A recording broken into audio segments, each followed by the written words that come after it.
안녕하세요. 안녕하세요. 여러분들의 취업, 진로, 인생 고민을 후 날려드린 커리어 코치 정철상입니다. 반갑습니다. 보통은 이렇게 집어던지고 하시고 여러분들 되게 착하신 분들 계신 것 같아요. 아무래도 여러분 섰다 게임 이런 거 모르시죠? 아마 여러분이 아실 나이가 아니실 것 같아요. 섰다 게임이 이렇게 카드 2장을 가지고 하는 게임이에요. 영화 타짜 1편을 보시면 섰다 게임을 가지고 해요. 이게 이제 도박이죠. 이걸 가지고 배팅을 아주 심하게 하시는 경우도 있는데요. 대체로 이제 카드를 이제 숨겨 놓습니다. 한 장, 2장 이렇게 숨겨 놓고, 그게 이제 타짜들이에요. 주로 이제 숨겨 놓고, 잘못해서 이제 발각이 되면 손목을 자르고 이런 형태가 나옵니다. 실제로 과거에는 도박이 되게 많이 성행을 했었어요. 저도 직업군인으로 있었거든요. 그때도 이렇게 시골에 가면 여관을 전부 다 대여를 해서 도박장이에요. 실제로 이제 저도 그게 한 번 딱 가보고 하진 않았는데요. 그 뒤에 이제 정말 전 재산을 날려버린 사람들이 되게 많이 있어요. 근데 섰다 게임을 제가 말씀드리는 이유는 섰다에서는 2장이 규칙이에요. 그러니까 더 많이 가지려고 하는 타짜들이 이제 생기는 거예요. 근데 저는 인생에서 가장 중요한 것 중에 하나가 사람을 알아야 된다는 뜻이에요. 그러니까 이 섰다에서는 게임이 2장이지만 인생에서는 수많은 패를 질 수가 있어요. 이 수많은 패는 사람이에요. 그러니까 여러분이 사람에 대해서 이해를 해야 돼요. 내가 돈이든 취업이든 성공이든 사람에 대해서 이해를 못 하시면, 그러니까 내가 수많은 패를 질 수도 있는데 패를 못 지고 있는 거예요. 패를 딱 한 패만 지고 있는 거예요. 2패만 지고 있으니까 이 사람은 필패예요. 인생에서 패할 수밖에 없어요. 너무 많은 패가 있는 사람은 전략이 바뀔 때마다 새로운 패를 펼칠 수 있는 거예요. 근데 내가 어떤 전공이다, 내가 특정한 직업이다, 어떻게 딱 정해놓고 그것만을 이렇게 바라보고 오는 사람들은 굉장히 어려움을 겪게 돼요. 왜냐하면 이제 바뀌는 거예요. 시대가, 여러분 뭐 신종 코로나도 마찬가지겠지만 여러분이 이미 느끼지 못할 정도로 쓰나미를 한번 휩쓸어 가버렸어요. 너무 갑자기 싸대기를 이렇게 맞은 상황이어서 여러분이 지금 어떻게 해야 될지 모르는 상황이에요. 너무 와버린 거예요. 변화의 물결들이. 그러면 여러분이 이 세상의 흐름 속에서도 사람을 봐야 돼요. 어떤 사람이 성공하는지, 물론 운에 의해서 성공하는 사람도 있어요. 이 중에는. 근데 운을 거슬러서 성공하는 사람들이 있어요. 그 사람들을 바라봐야 돼요. 그 사람들이 어떻게 성공하는지, 그러니까 사람을 기본적으로 알아야 돼요. 저 역시도 사실 사람을 바라보고, 전 역사나 이런 것에 대해 잘 모르지만 기본적으로 사람을 보려고 해요. 모든 역사는 악인이든 선인이든 그 시대의 어떤 정신 문명이 떠오르는 거예요. 악인이 떠오른다면 그 악에 있던 마음들이 그 악을 대변하는 거예요. 그게 왕이든 그게 이제 대통령이든 그런 거예요. 근데 반대로 선한 사람이 있다면 선한 기운이 또 만들어내는 거예요. 그러니까 결국은 우리 한 개인 개인이 가지고 있는 의식 수준이 역사를 만들어가는 거예요. 장기적으로 보면. 그래서 제가 누구인지 간단하게 말씀을 드리고, 간단하지가 않더라고요. 제가 누구인지. 공자님도 그런 이야기 하더라고요. 제자가 저 누구냐 이렇게 물어봤는데 우리 공자님 말을 못하겠다라고 했더니 이 바보 등신아, 왜 내가 누군지 어떻게 말을 못하느냐니까 너무 많은 일을 하시는 분이라서 말을 못했다 이렇게 말씀을 하는데요. 정말 지금도 평범하지만 더 지극히 평범하게 이제 20년 정도 직장인 생활을 해왔었고요. 어쩌면 재능 있는 분보다요, 달란트 있는 분보다도 재능이 좀 부족한 사람한테 배우는 게 사실 배우면 더 쉬울 수도 있어요. 정말 재능 있고 뛰어난 사람은요, 뭐 피아노를 가르치는데, 악기를 가르치는데, 축구를 가르치는데, 수영을 가르치는데 이거 하면 되는데 왜 못하지? 이런 생각이 많이 들어요. 재능 있는 사람 입장에서. 진짜예요. 스피치도 마찬가지. 이거 그냥 하면 되는 건데 왜 못하지? 발음도 마찬가지. 그래요. 근데 물론 일정 부분을 배울 수 있는 부분이 있죠. 근데 이제 재능이 없는 사람인데도 불구하고 재능을 뛰어넘어온 사람들은 그들만이 가지는 좀 속성들이 있어서 배울 점이 좀 있어요. 저 역시도 한 20년 정도 재능 없이 살아왔고 지금도 별로 재능은 없어요. 그런데 정말 꾸준하게 삶을 변화해 왔어요. 어쩌면 지금 세대가 겪어야 될 직업적인 갈등을 저는 온몸으로 다 이제 과거에 겪게 되었습니다. 뭐 비정규직이 없던 시대에 비정규직으로 일을 하게 되었고 직업을 그렇게 하면서 저는 지금 헤아려 보니까 오늘 인터뷰를 2개 했거든요. 국방일보에 인터뷰하고 파워 유튜브하고 인터뷰하고 했는데 직업이 35가지더라고요. 제가 거쳐온 직업이. 그래서 인생의 전반부는 정말 엉망으로 살았어요. 제가 그렇게 살려고 한 건 아니고 되게 무능력해서 그럴 수밖에 없었고 인생의 후반부가 너무 많이 바뀌었어요. 예, 그러면서 저는 이제 원래 월급쟁이 생활을 해왔는데 지금 어디에 구속되지도 않고요. 뭐 자유롭게 강의하고 강연하고 글쓰고 상담하고 그래서 뭐 전문 경영인도 했었고 경영직 제안도 받고 대학교 정교수직 제안도 받았는데 그따위 건 안 해라고 제가 거절할 정도로 그런 힘이 생겼어요. 그러니까 왜냐하면 지금 지식사회이기 때문에 본인이 힘이 생기면요 그런 힘이 있는 사람이 권력이 생기거든요. 뭐 거대한 그런 권력이 아니라 내가 스스로 주도적으로 삶을 선택할 수가 있게 돼요. 정규직이나 대기업이나 공기업에 얽매이지 않을 수가 있어요. 물론 힘이 조금 부족할 때는 쌓아야 돼요. 훈련할 때는 가장 겸손한 자세로 가장 낮은 자세로 배워야 돼요. 제가 지금 최근에 배우고 있는 게 유튜버예요. 35번째 직업이 유튜버예요. 그래서 오늘 여러분이 제 강연을 들으시고 마음에 드시면 구독과 좋아요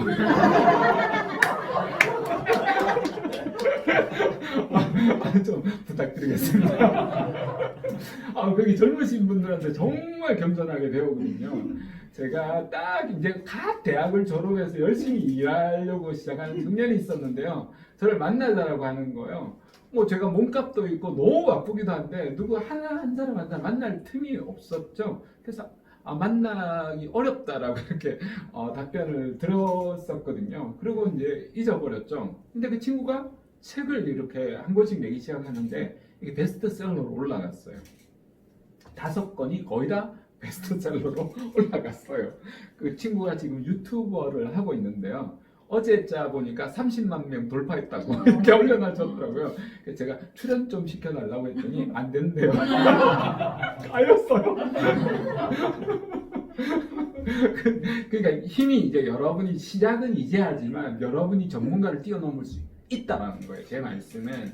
그러니까 충분하게 여러분이 각자의 분야에서 노력을 기울이시면 어떤 분야도요 정말 따라가지 못할 분야의 분도 넘어갈 수 있다는 거예요. 근데 그러려고 하면 처음에는 되게 겸손해야 돼요. 낮은 자세로 겸손하게 배워야 돼요. 지금 정말 저는 다 그 어떤 것보다도 이 절대 안 해야지 했던 마체 중에 하나가 유튜브였거든요. 왜 공짜로 내 아이디어와 생각과 이런 걸 다 줘야 돼? 이런 생각이 있었거든요. 근데 새로운 일인 만큼 정말 대학교 신입생이 아르바이트 하듯이 성실하게 그분들한테도 존중하는 태도로 배우려고 하고 있어요. 저도 마찬가지고 아마 여러분도 어떤 분야에 가시더라도 지금 이 자리에 오신 것만 하더라도 가격이 얼마예요? 비싼 가격에 이렇게 듣는다는 것도 이미 겸손하게 배우려고 하는 마음과 자세와 태도가 되어 있다는 뜻이에요. 그러니까 잘해 나가실 거예요. 앞으로 여러분이 한 5년 후에 저보고 정교수 출연시켜줄까? 아마 그러실 일이 분명히 있을 것 같습니다. 출연 까지 말고 부탁드리겠습니다. 한데요. 여러분이 보니까 다들 책은 안 가지고 계신 것 같네요. 혹시 오늘 책 가지고 오신 분 계시나요? 없군요. 그래서 오늘은 사실 보통은 제가 프레젠테이션 잘 만들어요. 잘 만드는데 한 300장 넘게 만들어 놨는데 안 가지고 왔어요. 제가 해보니까 그냥 자연스럽게 하는 게 제일 좋았어요. 뭐 어떤 정보를 줄 때는 그렇게 해도 되는데 여러분이 아주 어렵게 한 만큼 최대한 서로 이야기를 주고받으면서 실제적인 이야기를 나누면 좋겠다 싶어서 제가 한 10분에서 15분 정도만 말씀드리고 여러분하고 자유롭게 이야기할 수 있도록 할게요. 최근에 저희 아들이 이제 고3이에요. 저보다 등치도 크고 키도 크거든요. 이 녀석하고 이야기하는데 이틀 전에 이야기를 했는데요. 최근에 이제 N번방에 누구인지 이름은 기억은 안 나는데 얼굴하고 신상 공개가 되었는데 누구예요?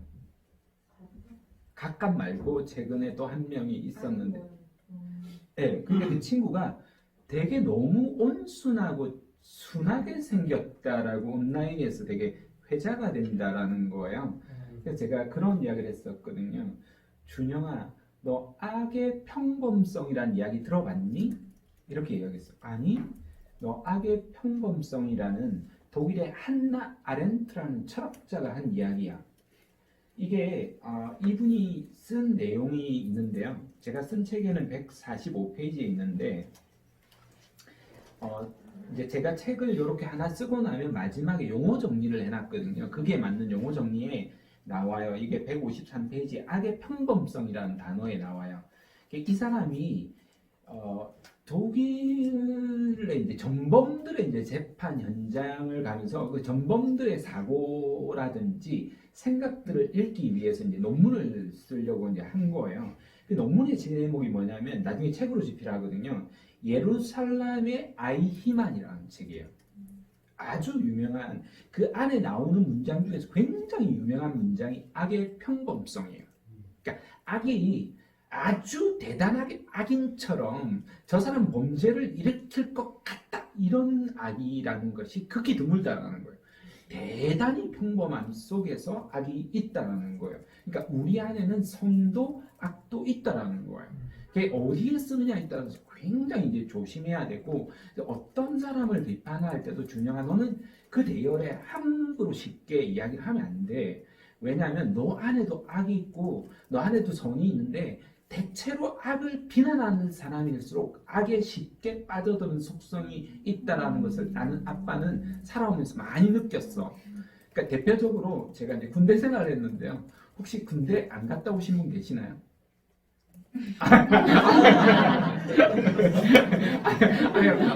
여성분들 중에서도 가끔 전화 오는 친구가 있어요. 제 후배 중에 대령이 있어요. 그 친구가 여자 후배인데 대입 때 전화가 왔어요. 선배님 중성 얘가 왜 이러나 이런 생각했어요. 여군으로 갔었다라고 하는데 그런 게 있어요. 근데 남자 제 동기 중에 하나가 기억이 나는데요. 이 동기가 그러는 거예요. 사실 우리가 힘이 없고 나이가 어리고 권력이 낮고 이러면 사실 사람들이 무시하는 경향성이 조금 있잖아요. 군대에 갔는데 이 동기생이 이제 아주 우리가 그러니까 여러 가지 옛날엔 심하게 맞기도 하고 뭐 여러 가지 얼차례도 있고 이렇게 했었죠. 그래서 그 친구가 그러는 거예요. 우리는 고참돼서 절대 저러지 말자. 약속하자라는 거예요. 그래서 제가 아니 뭐 그런 걸 약속하냐 안 하면 되지 이렇게 했어요. 새끼야 빨리 해라 이러는 거예요. 그래서 아니 전 남자가 이 새끼 손가락 건다라는 것도 좀 이상하기도 하고 새끼 손가락 빨리 걸어라 이러는 거예요. 그래서 어쩔 수 없이 새끼 손가락을 걸고 약속을 했어요. 이 친구가 중간 고참이 되었어요. 이제 포지션이 이제 최고 고참과 이제 중간에 있는 거예요. 친구 이제 서서히 악인으로 변해가는 거예요. 얘가. 그러니까 고참님한테 고참님 이렇게 막 하고 딱 휴대 눈을 안 깔아? 딱 바로 변하는 거예요. 그러면서 이 친구가 이제 최고 고참이 됐는데 지금까지 본 악당보다 더 악당이 되는 거예요. 진짜 농담이 아니라 그래서 사람을 어떤 편하는 대열에 쉽게 들어가시면 대단히 위험해요. 그러니까 나의 어떤 그림자라고 하는데요. 융의 그림자에 내가 분출하고 싶은 거를 투사시키는 거예요. 그러니까 그림자 분출을 그런 식으로 투사시키는 사람일수록 사실은 대단히 위험성이 있어요. 그래서 어떤 악이라고 규정하기 되게 어려운 경우도 있어요. 실제로 사건들이 왜곡되거나 이런 경우들도 있기 때문에 심지어 그런 것조차도 쉽게 우리 안에서 자기 반성을 하는 것이 너무 중요하다는 거예요. 그 안에 있었던 한 사례만 말씀드리고 여러분하고 같이 이야기 나눌게요. 이게 나는 착한 사람일까 나쁜 사람일까라는 요게 나오는 내용이에요. 여러분이 아시는 굉장히 유명한 실험이 있죠. 홀로코스트가 이렇게 있고 나서 얼마나 왜 이런 범죄가 일어났을까 전 지구적 사회학자와 심리학자와 철학자들이 연구를 하게 되거든요. 그때 이제 아주 했던 가장 유명한 실험 중에 하나가 밀그램의 실험이에요. 여러분 많이 아실 거예요. 밀그램은 이 상황에 있다라고 생각했어요. 사람의 어떤 범죄를 일으키는 것들이 분명히 상황에 있다라고 생각하고 이제 실험을 하는 거예요. 권위와 복종이라는 그러면서 주제는 학습과 공포라는 주제로 일단 사람들을 모아요. 그래서 전혀 모르는 사람들이 이제 $4를 받고 옵니다. 그래서 이 사람들하고 그 다음에 연기자가 옵니다. 연기자가 다 학생입니다. 연기자가 다 학생이고 그냥 온 사람은 모르고 온 거예요. 그러니까 랜덤으로 왔다라고 생각하는 거예요. 근데 분류를 합니다. 학생과 교사로. 그러니까 참여하는 연구원들은 이제 여기에 온 모집자는 교사가 되는 겁니다. 교사가 돼서 자 도덕성에 위배되는 행동을 요구한다라면 어떻게 하겠나요? 라는 설문조사를 하는데 90% 이상이 나는 절대적으로 도덕적으로 위배되는 행위 안 하겠다라는 거였어요. 95%가 그렇게 나왔습니다. 과연 그렇게 이제 결과가 나올지를 이제 보려고 하는 거예요. 그렇게 해서 시험 문제를 내고 틀리면 이제 볼트를 전압을 5볼트에서 450볼트까지 올려내는 거예요. 근데 450볼트는 대단히 위험하다라고 XX 표시가 되어 있어요. 그러면 이게 처음에 연기자들이 이렇게 따끔하잖아요. 그러니까 일부러 그런 연기를 해요. 이렇게 하고 좀 이런 식으로 하는 거예요. 그러다가 이게 이제 100볼트 넘어 이렇게 아파해요. 그리고 하지 말라고 해요. 그리고 나중에는 애원을 해요. 제발 살려달라고 하지 말라고 450볼트. 그러면 여기에서 이제 이 연구를 지시하는 연구원들이 있잖아요. 제복을 입고 있으니까 어떻게 할까요? 물어봐요. 왜냐하면 사람들이 너무 아파하니까 고통스러우니까 연기자들이 뭐라고 하냐면 그게 있는 연구원들이 굉장히 그만져서 괜찮습니다. 그냥 하는 대로 들리면 그대로 진행하세요. 이렇게 합니다. 이때 이제 거부하는지 안 하는지를 보려고 하는 게 실험의 의도였어요. 근데 무려 65%가 다 올립니다. 거기에서 오는 이유가 뭘까? 이런 부분을 가지고 이 교차적 일관성 결핍이라는 걸 이야기하거든요. 사람이 어떤 상황에 따라서, 그러니까 내가 돈을 받았잖아요. 그다음 여기 권위 있는 사람이 이제 괜찮다라고 했잖아요. 그러니까 그냥 따르게 되는 겁니다. 그래서 여기에서 이제 실험이 끝나면서 엄청난 사회적 논란을 불러일으킵니다. 왜 논란을 일으키냐면 밀그램이 이것 때문에 당신이 그러면 모든 범죄를 그 상황에 따라서 몰아간다는 대단히 위험하다. 그럼 상황에서 범죄를 일으키면 그게 합리화 될 수 있는 거냐라는 이론을 하게 되고 엄청난 논란에 휩싸이게 됩니다. 그러면 실제로 이 밀그램은 교수 임명에 탈락을 하게 됩니다. 다른 대학에 교수 임명에 탈락을 하게 되고 실제로 이분은 심장발작으로 죽습니다. 그래서 아주 이제 자기의 삶도 아주 이제 어려움에 곤란을 겪게 됩니다. 그 어떤 실험 결과 연구에 논란이 너무 많이 일어가지고 실제로도 아주 비참하게 죽습니다. 밀그램은. 그런데 이걸 가지고 지금 갑자기 책 제목이 기억이 안 나는데 그 다른 책 중에 하나가 밀그램의 실험을 이제 그 이유를 연구하게 됩니다. 그러니까 이 밀그램의 실험에 참가했던 사람들이 대부분 정신적인 전부 다 이 치료 상담을 다 받습니다. 그게 너무 충격을 받아가지고 전부 다 이제 치료 상담을 받는데 그걸 100년 동안인가 이렇게 비공개로 원래 원칙을 하게 돼요. 50년 그분들이 이제 돌아가실 때까지 그렇게 이제 비공개 원칙으로 하게 되었는데. 로렌 슐레이트라는 심리학자예요. 이 사람이 이제 찾아가게 됩니다. 그 사람들이 어떤 상태로 그렇게 실험을 임했는지 그 이후에 어떤 과정에서 그걸 누르게 되었고 누르지 않게 되었는지 이제 알아보려고 이제 찾아가게 됩니다. 처음으로 이제 그걸 끝까지 거부했던 사람을 찾아갑니다. 그리고 굉장히 도덕적으로 빛나는 인격의 사람이 만날 거라고 기대하고 왔는데 대단히 이상해 보이는 사람입니다. 아주 입에서 나오는 건 욕이고 아주 욕 일본인 욕에서부터 여러 가지 이제 욕들만 나오는 거예요. 그 사람의 입에서. 그래서 생각했던 기이한 인격적인 모습이 아니어서 첫 번째로 조금 살짝 실망을 합니다. 그러면서 왜 이제 그 실험을 끝까지 이제 거부했는지를 물어봅니다.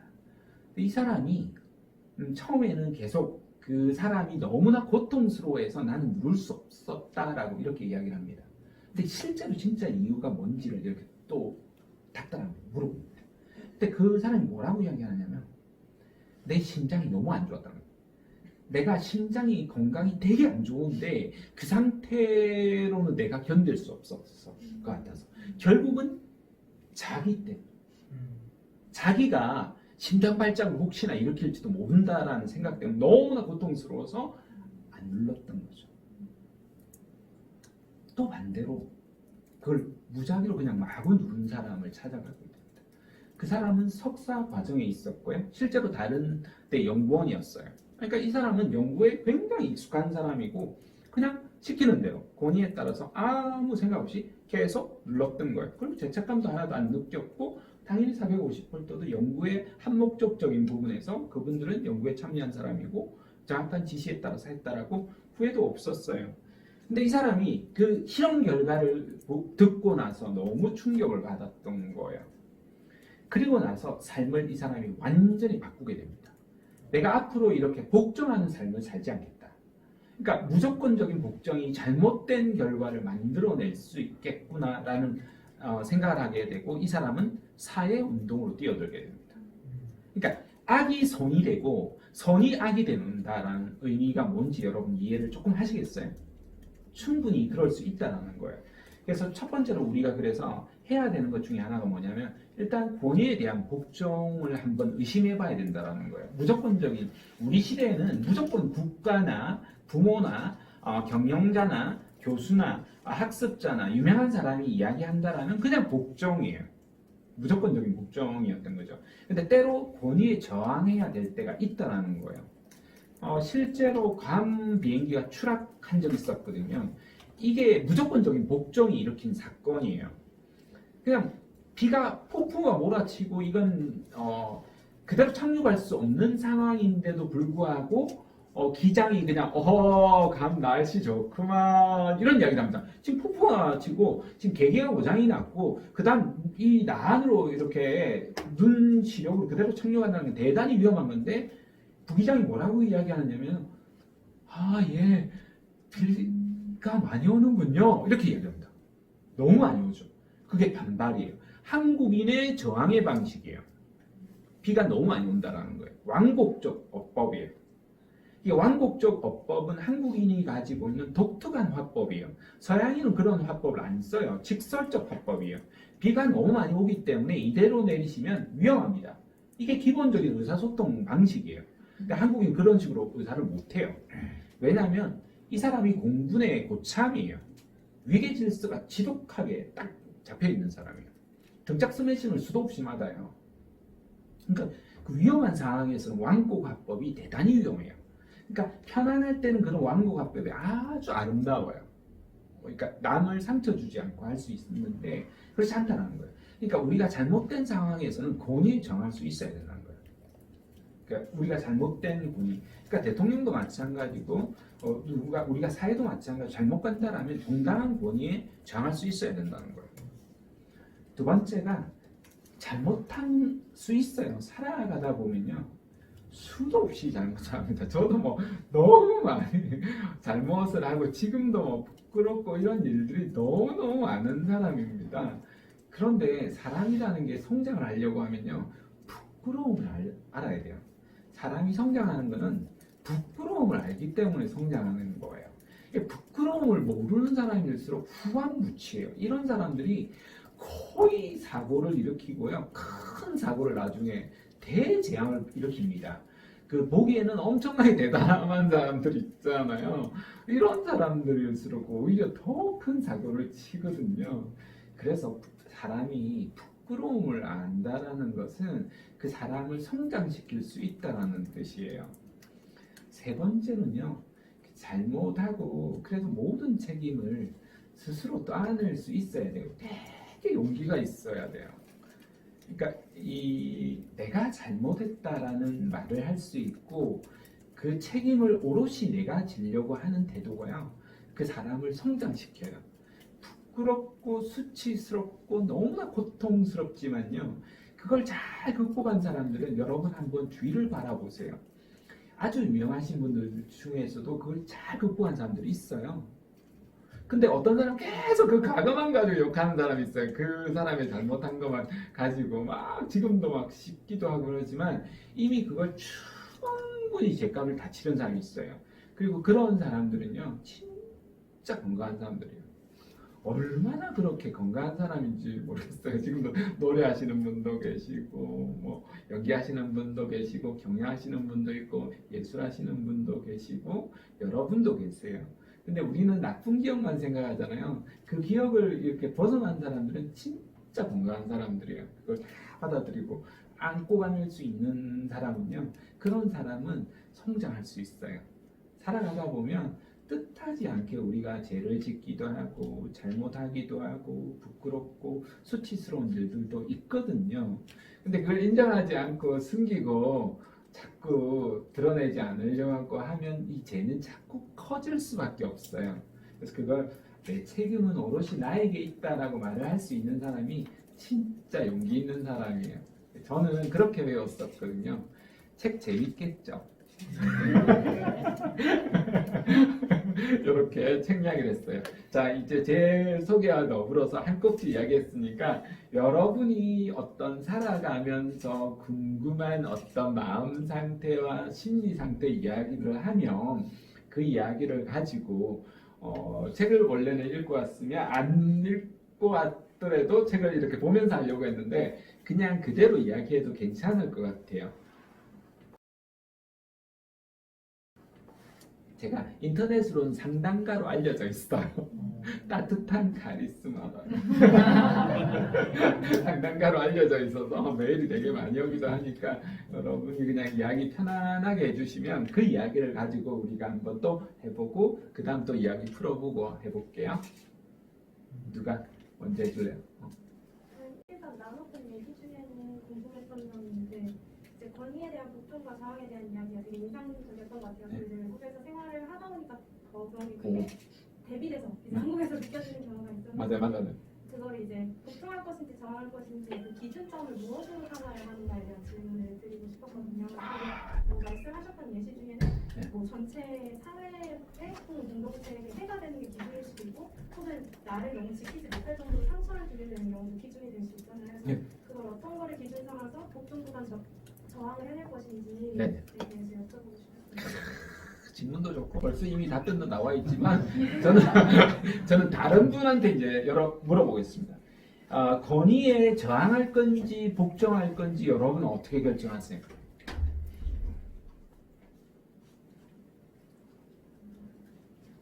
좀 긍정적으로 저항할 거. 만약에 긍정적.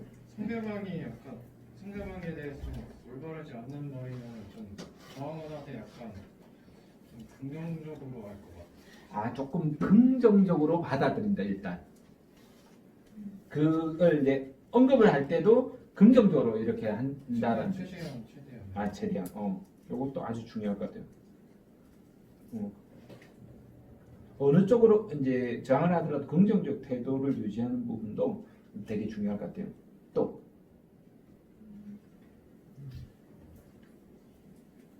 양심에 따라서 달라질 것 같아요. 아주 중요한 거. 이게 양심이라는 게 두 가지 의미가 지금 다 담겨 있어요. 앞에서 이야기하면서 본인이 질문하고 본인이 답변 다 해주셨거든요. 왜냐면 이게 공동체 기준이냐, 그 다음에 나의 기준이냐, 이 두 가지가 다 있었는데요. 이제 공동체가 이제 조직이라는 공동체가 있고, 여기에 기준이 있는데, 여기에 기준이 또 꼭 맞는 건 아니에요. 그러니까 더 큰 기준을 봐야 돼요. 사회의 기준을 봐야 돼요. 이 사회의 기준이 뭐냐면 보편적인 선이에요. 누구라도 인정할 수 있는 보편적인 선에 이게 맞는 건지 아닌 건지를 따져봐야 돼요. 그러니까 아주 그게 사소한 거라면 그다지 너무 그렇게까지 이렇게 일일이 할 필요는 없어요. 하나하나 모든 걸 너무 이렇게 이야기하면 그건 이제 스스로를 옥매는 힘이 되기 때문에. 그런데 이게 보편적인 선의 기준에서 어긋난다라고 하면 이건 이제 따져야 돼요. 이건 따져야 되고, 그게 이제 보편적, 이게 양심이에요. 내 양심에서 보편적인 기준에서 이게 오르냐 안 오르냐 이런 걸 이제 기준해야 돼요.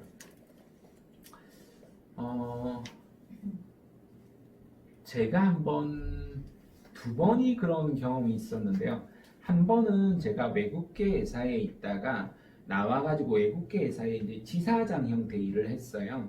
그래서 이제 시장 조사를 하고 그렇게 하면서 독일 회사에 이제 새롭게 한국 지사를 설립하기 위해서 제가 지사장으로서 이제 시장 조사를 한 2달 정도를 했었는데요.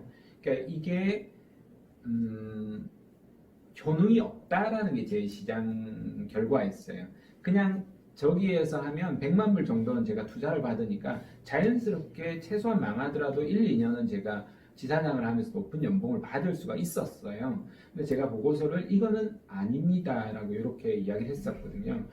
왜냐하면 이게 이제 가격 경쟁률이 이미 떨어지고 국내 배타적 독점권도 아니고 이미 들어와 있는 업체가 있는데 거기에 비해서도 가격 경쟁력이 높지가 않았어요.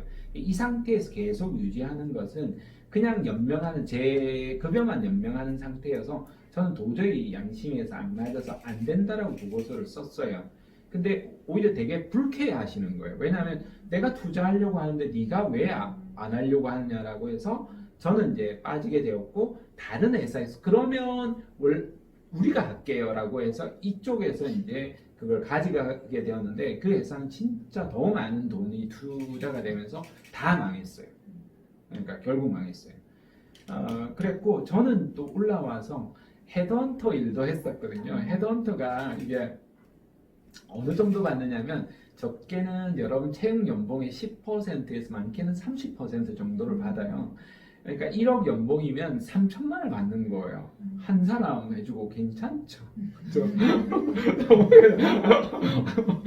좋겠다. 그냥 한두 건만 하면 그냥 내로 놀아도 아무것도 안 해도 괜찮다는 세 건 하면 그냥 한 달에 유럽 갔다 왔대. 괜찮잖아요. 근데 한 그 절반 정도 받을 수 있었어요. 제가 사장을 이렇게 채용하는 쪽이어서 그 회장님의 마음에 들어하는 대기업 출신의 사람을 채용만 해주면 되는 거예요. 근데 저도 그 사람을 잘 알아요. 근데 크로스 체크를 합니다. 그 사람의 동료 그 사람 몰래 동료, 상사, 부하 직원, 학교까지 전화를 연락합니다. 그렇게 해서 리서치를 합니다. 이게 레퍼런스 체크입니다. 평판 조회라는 겁니다. 대부분 경력 초기에는 잘 안 하지만 앞으로는 평판 조회가 굉장히 많아지게 되기 때문에 그래서 여러분이 관계망도 잘 해야 된다는 것 중에 하나가 그것도 무조건 부정적으로 평가했다고 다 나쁘게 평가하지는 않습니다. 그러니까 그 평가 항목이 되게 중요한데 부정적으로 평가한 내용이 뭐냐를 굉장히 중요시 여깁니다. 일단 도덕적 기준에 이제 어긋나면 대단히 위험한데요. 그 다음에 경영자이기 때문에 금융의 사고를 일으키면 안 돼요. 그 다음에 성적인 문제가 있거나 이런 경우도 대단히 위험해요.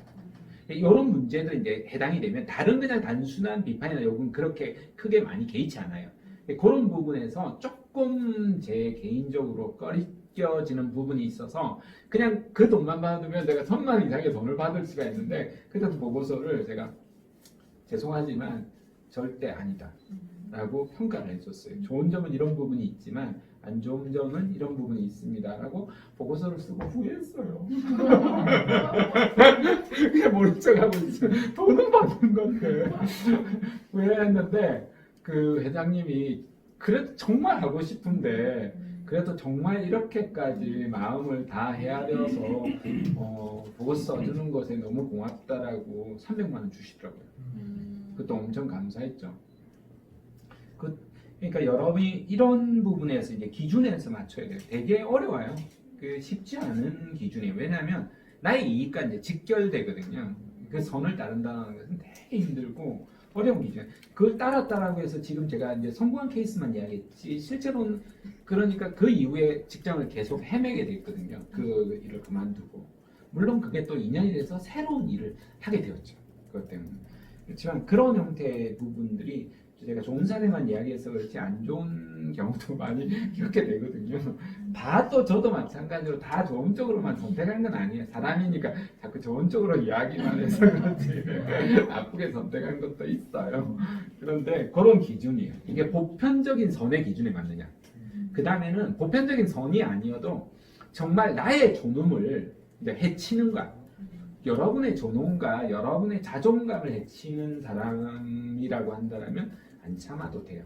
그런 경우에는 나의 이익이 손해를 본다라고 하더라도 여러분이 떨치고 나올 수 있는 용기가 있어야 돼요.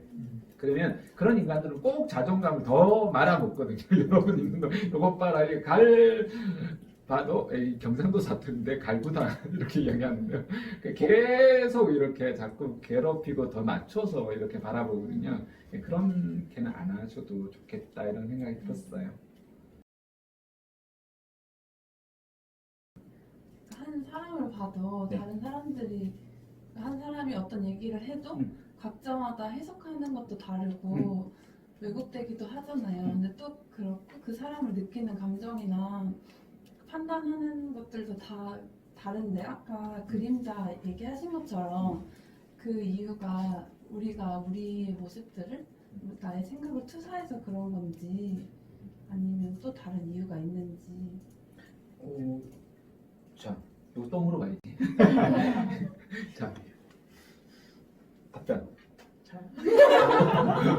이 사람이 너무 간단하게 잘 알겠다는 뜻이에요. 잘 모르겠다는 뜻이에요. 이런 것도 일부러 딱 하라는 거야. 딱 말 안 하려고. 잘생긴 총각. 질문 이해 못한 거 아니야?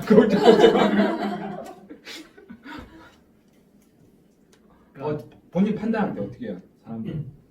질문의 요지가 잘 파악이 안 됐는데, 네.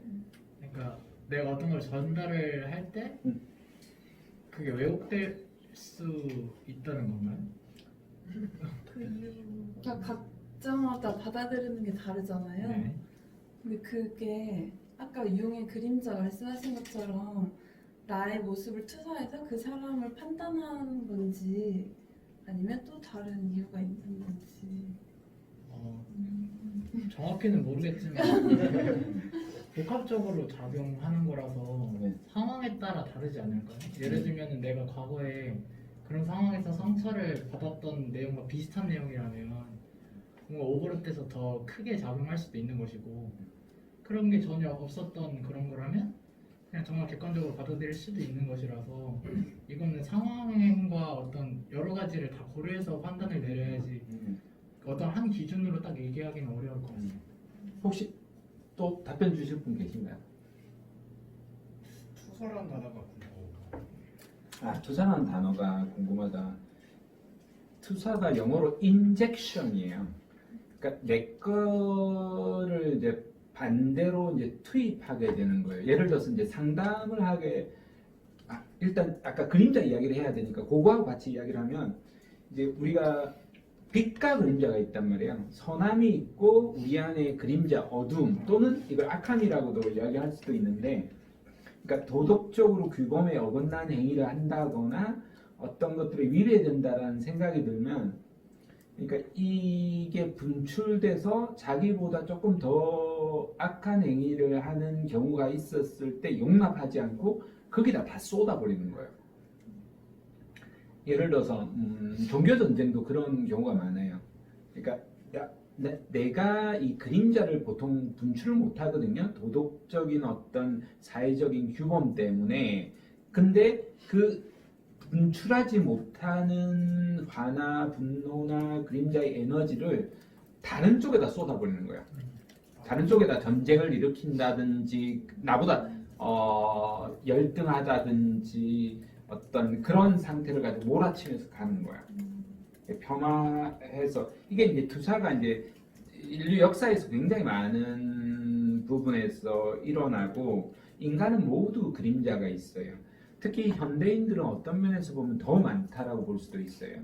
왜냐하면 용납을 못 해주는 사회예요. 기본적으로 자신의 그림자라든지 분출할 수 있는 부분들이 못하니까 이 에너지는, 그림자는 기본적으로 어두움이에요. 어두움. 우리 안에 있는 말 그대로 그림자예요.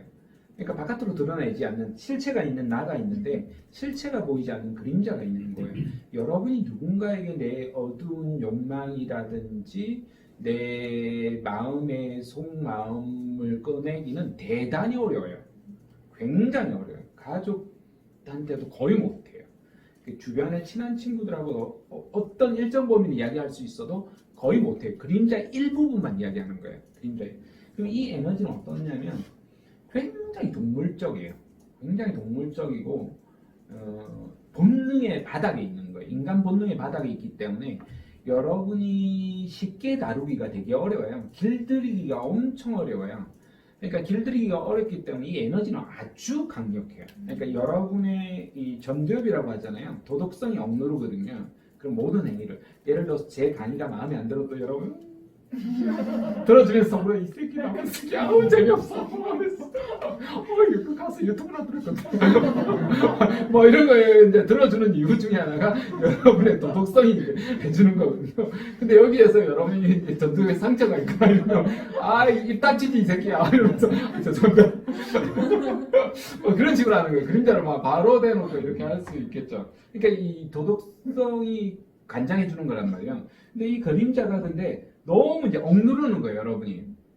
그러니까 내가 마음에 안 든다라고 말을 하고 싶은데 마음에 안 든다라고 말을 할 수 없는 상황. 그러니까 직장에서도 여러분 다녀보시면 그런 상황이 굉장히 이제 비일비재하게 일어나요.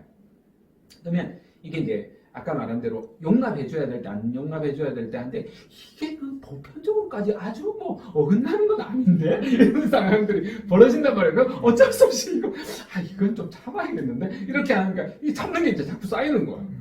이 쌓이니까 이게 어떤 거는 이게 그림자가 어떤 거는 억누르는데 이게 이제 에너지가 아주 강력하게 있어요. 여러분이 아시겠지만 압축하면 압축할수록 폭발력이 강해져요. 대부분의 폭탄이라는 건 뭐냐면 압축이에요. 압축이 이제 끝까지 압축을 해서 수소폭탄, 핵폭탄이잖아요.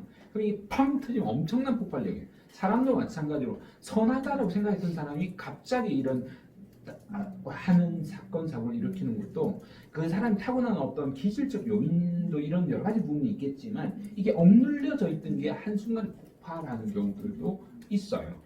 그러니까 이게 이제 투사예요. 다른 사람에게 그걸 전가하는 거예요, 책임을.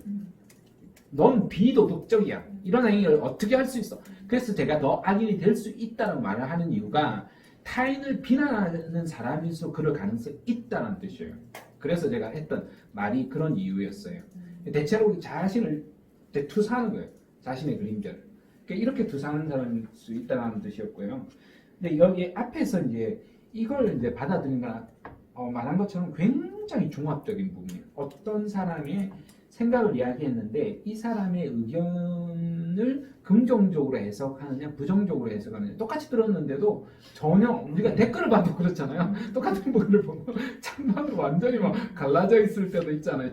어떤 건 아주 정해져 있는 것도 있지만 심지어 정해져 있다고 생각하는 것도 보면 찬반으로 가 있는데 아주 첨예하게 대립되어 있는 것들이 있거든요. 기본적으로 이제 그런 것들을 떠나서 우리가 바라보면 이게 프레임이라는 게 우리 최인철 교수님이 쓴 책이 있잖아요. 내가 사회를 바라보는데 판단하는 기준이 없으면요, 여러분 되게 혼란스러워져요. 살아가는데 이 사람이 좋은 사람이다, 나쁜 사람이다 라는 것을 판단하지 못하면 여러분 되게 위험해질 수 있어요. 이게 이제 진화학적으로 그러니까 적군이 되는 거예요. 적군인데 적군을 아군으로 생각하고 착각을 하게 되면 내 이제 생명이 위험해지는 거예요. 그래서 아주 오랫동안 뿌리받은 이런 진화학자들의 이야기니까, 그러니까 나하고 과거에 악연이 있었던 사람들은 이게 악연 프레임이 생기는 거예요. 그러니까 아주 무의식적으로 생기는 프레임이 있고 교육을 통해서 생기는 프레임이 있어요. 교육을 통해서 아주 이제 건강한 프레임이 이제 잘 짜져 있는 사람은 아주 쉽게 판단하는 거예요. 이게 프레임이 있는 게 꼭 나쁜 게 아니에요. 왜곡이 아니라 이 프레임 틀이 이제 잘못되어 있을 때 문제가 생겨요. 그래야지 우리는 의사 판단 결정을 굉장히 신속하게 할 수 있어요. 그러니까 어떤 세상을 바라보는 관점이에요. 이 관점이 없으면 어지러워요. 너무 어지러운 거예요. 왜냐하면 온데 다 어지러운 부분이 있거든요. 근데 그 프레임 틀을 그러니까 항상 우리는 이 프레임 틀이 잘 짜져 있는가를 고민해 봐야 돼요. 이런 것들이 학습과 경험과 그리고 올바른지 아닌지 이런 여러 가지 생각을 하면서 프레임을 짜보는 거예요. 그러면서 내 프레임들을 자꾸 여러분이 넓혀 나가면서 제대로 된 나만의 이제 프레임 틀이 딱 생기고 나면 여러분 세상에 딱 이제 힘이 생겨요. 주관이. 내가 어떻게 세상을 바라봐야 되고 어떻게 행동해야 되는지가 딱 틀이 들어서는 거예요. 이 한번 딱 틀이 들어서는 순간 그게 이제 첫 번째 깨달음이 와요. 그러면 여러분 무엇을 해야 될지가 이제 트이게 돼요. 물론 또 프레임이 또 가다 보면 또 다시 더 큰 프레임 틀이 이제 생겨요. 그까지 가긴 되게 어렵겠죠. 그럼 그까지 넘어가면 모두를 끌어안는 프레임이 결국은 돼요. 결국은 인간을 모두 끌어안을 수 있는 프레임 틀을까지 이제 가기에는 보통 사람은 대단히 어렵지만 기본적으로 마지막 선은 그런 거예요. 프레임이. 그런 틀인데 이 프레임을 보셔야 되고 그 다음에 이 안에서 이게 몇 가지가 있는데 타고난 유전적인 그런 부분이 있고 아주 암묵적으로 우리가 사람들을 이렇게 만나왔단 말이에요. 만나오면서 어떤 사람은 굉장히 이 경험상 자기도 모르게 패턴상 이 사람은 좋은 사람, 이 사람 나쁜 사람 이런 게 이제 어느 정도 아까 제가 얼굴 인상 보면서 아주 선한 김우열인가요? 김무열 씨 같다 이렇게 이야기를 했잖아요. 그럼 제 안에 어떤 프레임이 있는 거예요. 아주 선한 그런 모습이 있는 거예요. 그러면 여러분은 그 안에 프레임이 있어서 누군가를 판단할 때 자기도 모르는 그 틀이 있어요. 그래서 어떤 사람은 나는 하나도 안 닮은 것 같은데 닮았다라고 하는 거는 그 사람 안에 어떤 틀이 이제 있는 그런 부분도 있어요. 그리고 그냥 경험적으로 이런 사람은 좋았더라면 자기도 모르게 이런 틀들이 좀 생긴 경향성이 있어요. 그래서 그런 부분들이 있고요. 그 다음에 의사 판단 그런 거하고 상관없이 어떤 내용을 봤는데 내용을 전혀 이제 다르게 판단할 때는 한번 생각을 해봐야 돼요. 그러니까 의외로 자기에 대한 신뢰와 믿음이 대부분 사람 많아요. 그러니까 자기 옳다라고 주장하는 경향성이 어릴수록 강해요. 오히려 나이 든 사람도 마찬가지로 강해요. 그러니까 나이 든 사람은 아주 이제 안 바뀌는 상태가 돼요. 그러니까 젊은 꼰대라고 하는 이유가 그런 거예요. 이게 딱 프레임이 딱 들어선 순간 옳고 그르고를 딱 판별을 해버리는 거예요. 그러면 오히려 이게 탁 왜곡되어질 수 있어요. 왜냐하면 80%가 맞아도 항상 소수의 10%의 20% 의견이 굉장히 중요하거든요. 이게 왜냐하면 나중에는 바뀔 수가 있어요. 이 세대가 이렇게 바뀌고 문화가 바뀌고 어떤 역사가 바뀌고 뭐 인류가 바뀌면 틀이 바뀔 수가 있어요. 그럼 그게 맞는 게 틀린 게 되고 틀린 게 옳은 게 되는 때가 있어요. 살아가다 보면 지금도 지금 그런 상황들 여러분 많이 겪고 있잖아요. 그런 것처럼 그게 이제 맞는지를 바라보면서 왜 그렇게 볼까? 이렇게 이제 보는 게 이게 심리학 공부예요. 사람이 싫을 때도 왜 내가 저 사람이 싫을까? 이렇게 바라봐야 돼요. 그러면 배움이 있어요. 이게 아니마 아니무스라고 하는데요. 남성 속에 여성적 요소가 있고 여성 속에 남성적 요소가 숨어 있어요. 그러니까 이게 뭐냐면 굉장히 마초적인 기질이 있는 남자들 있잖아요. 사실은 굉장히 연약한 여성적 기질이 있을 가능성이 높아요. 그걸 감추려고 더 이렇게 터프한 듯이 막 행동하지만 실제로는 굉장히 나약한 감성이 있고 그런 사람들이 어떤 면에서 보면 나중에는 이런 이야기하면 그렇지만 비열할 정도로 조잡하고 못 견뎌 하는 비굴한 강한 사람한테는 그런 형태를 보이는 경향성이 있어요 실제로. 근데 반대로 아주 다소곳하고 여성적인 막 이런 사람이요 사실은 굉장히 내면하는 남성적인 기질적인 요인이 있을 수 있어요. 이 나쁜 건 아니에요. 나쁜 건 아닌데 그걸 이제 해소해야 되는 거예요. 그러니까 여성도 마찬가지로 그러면 남성적인 어떤 행동이나 그 분출할 수 있는 건강한 에너지 부분들을 해야 돼요. 마찬가지로 그런 사람들도 굉장히 여성적인 좀 온순한 그런 여러 가지 것들을 해결해야 되는데 그걸 못하는 거예요. 자꾸 커버하는 거예요. 나 아닌 것처럼.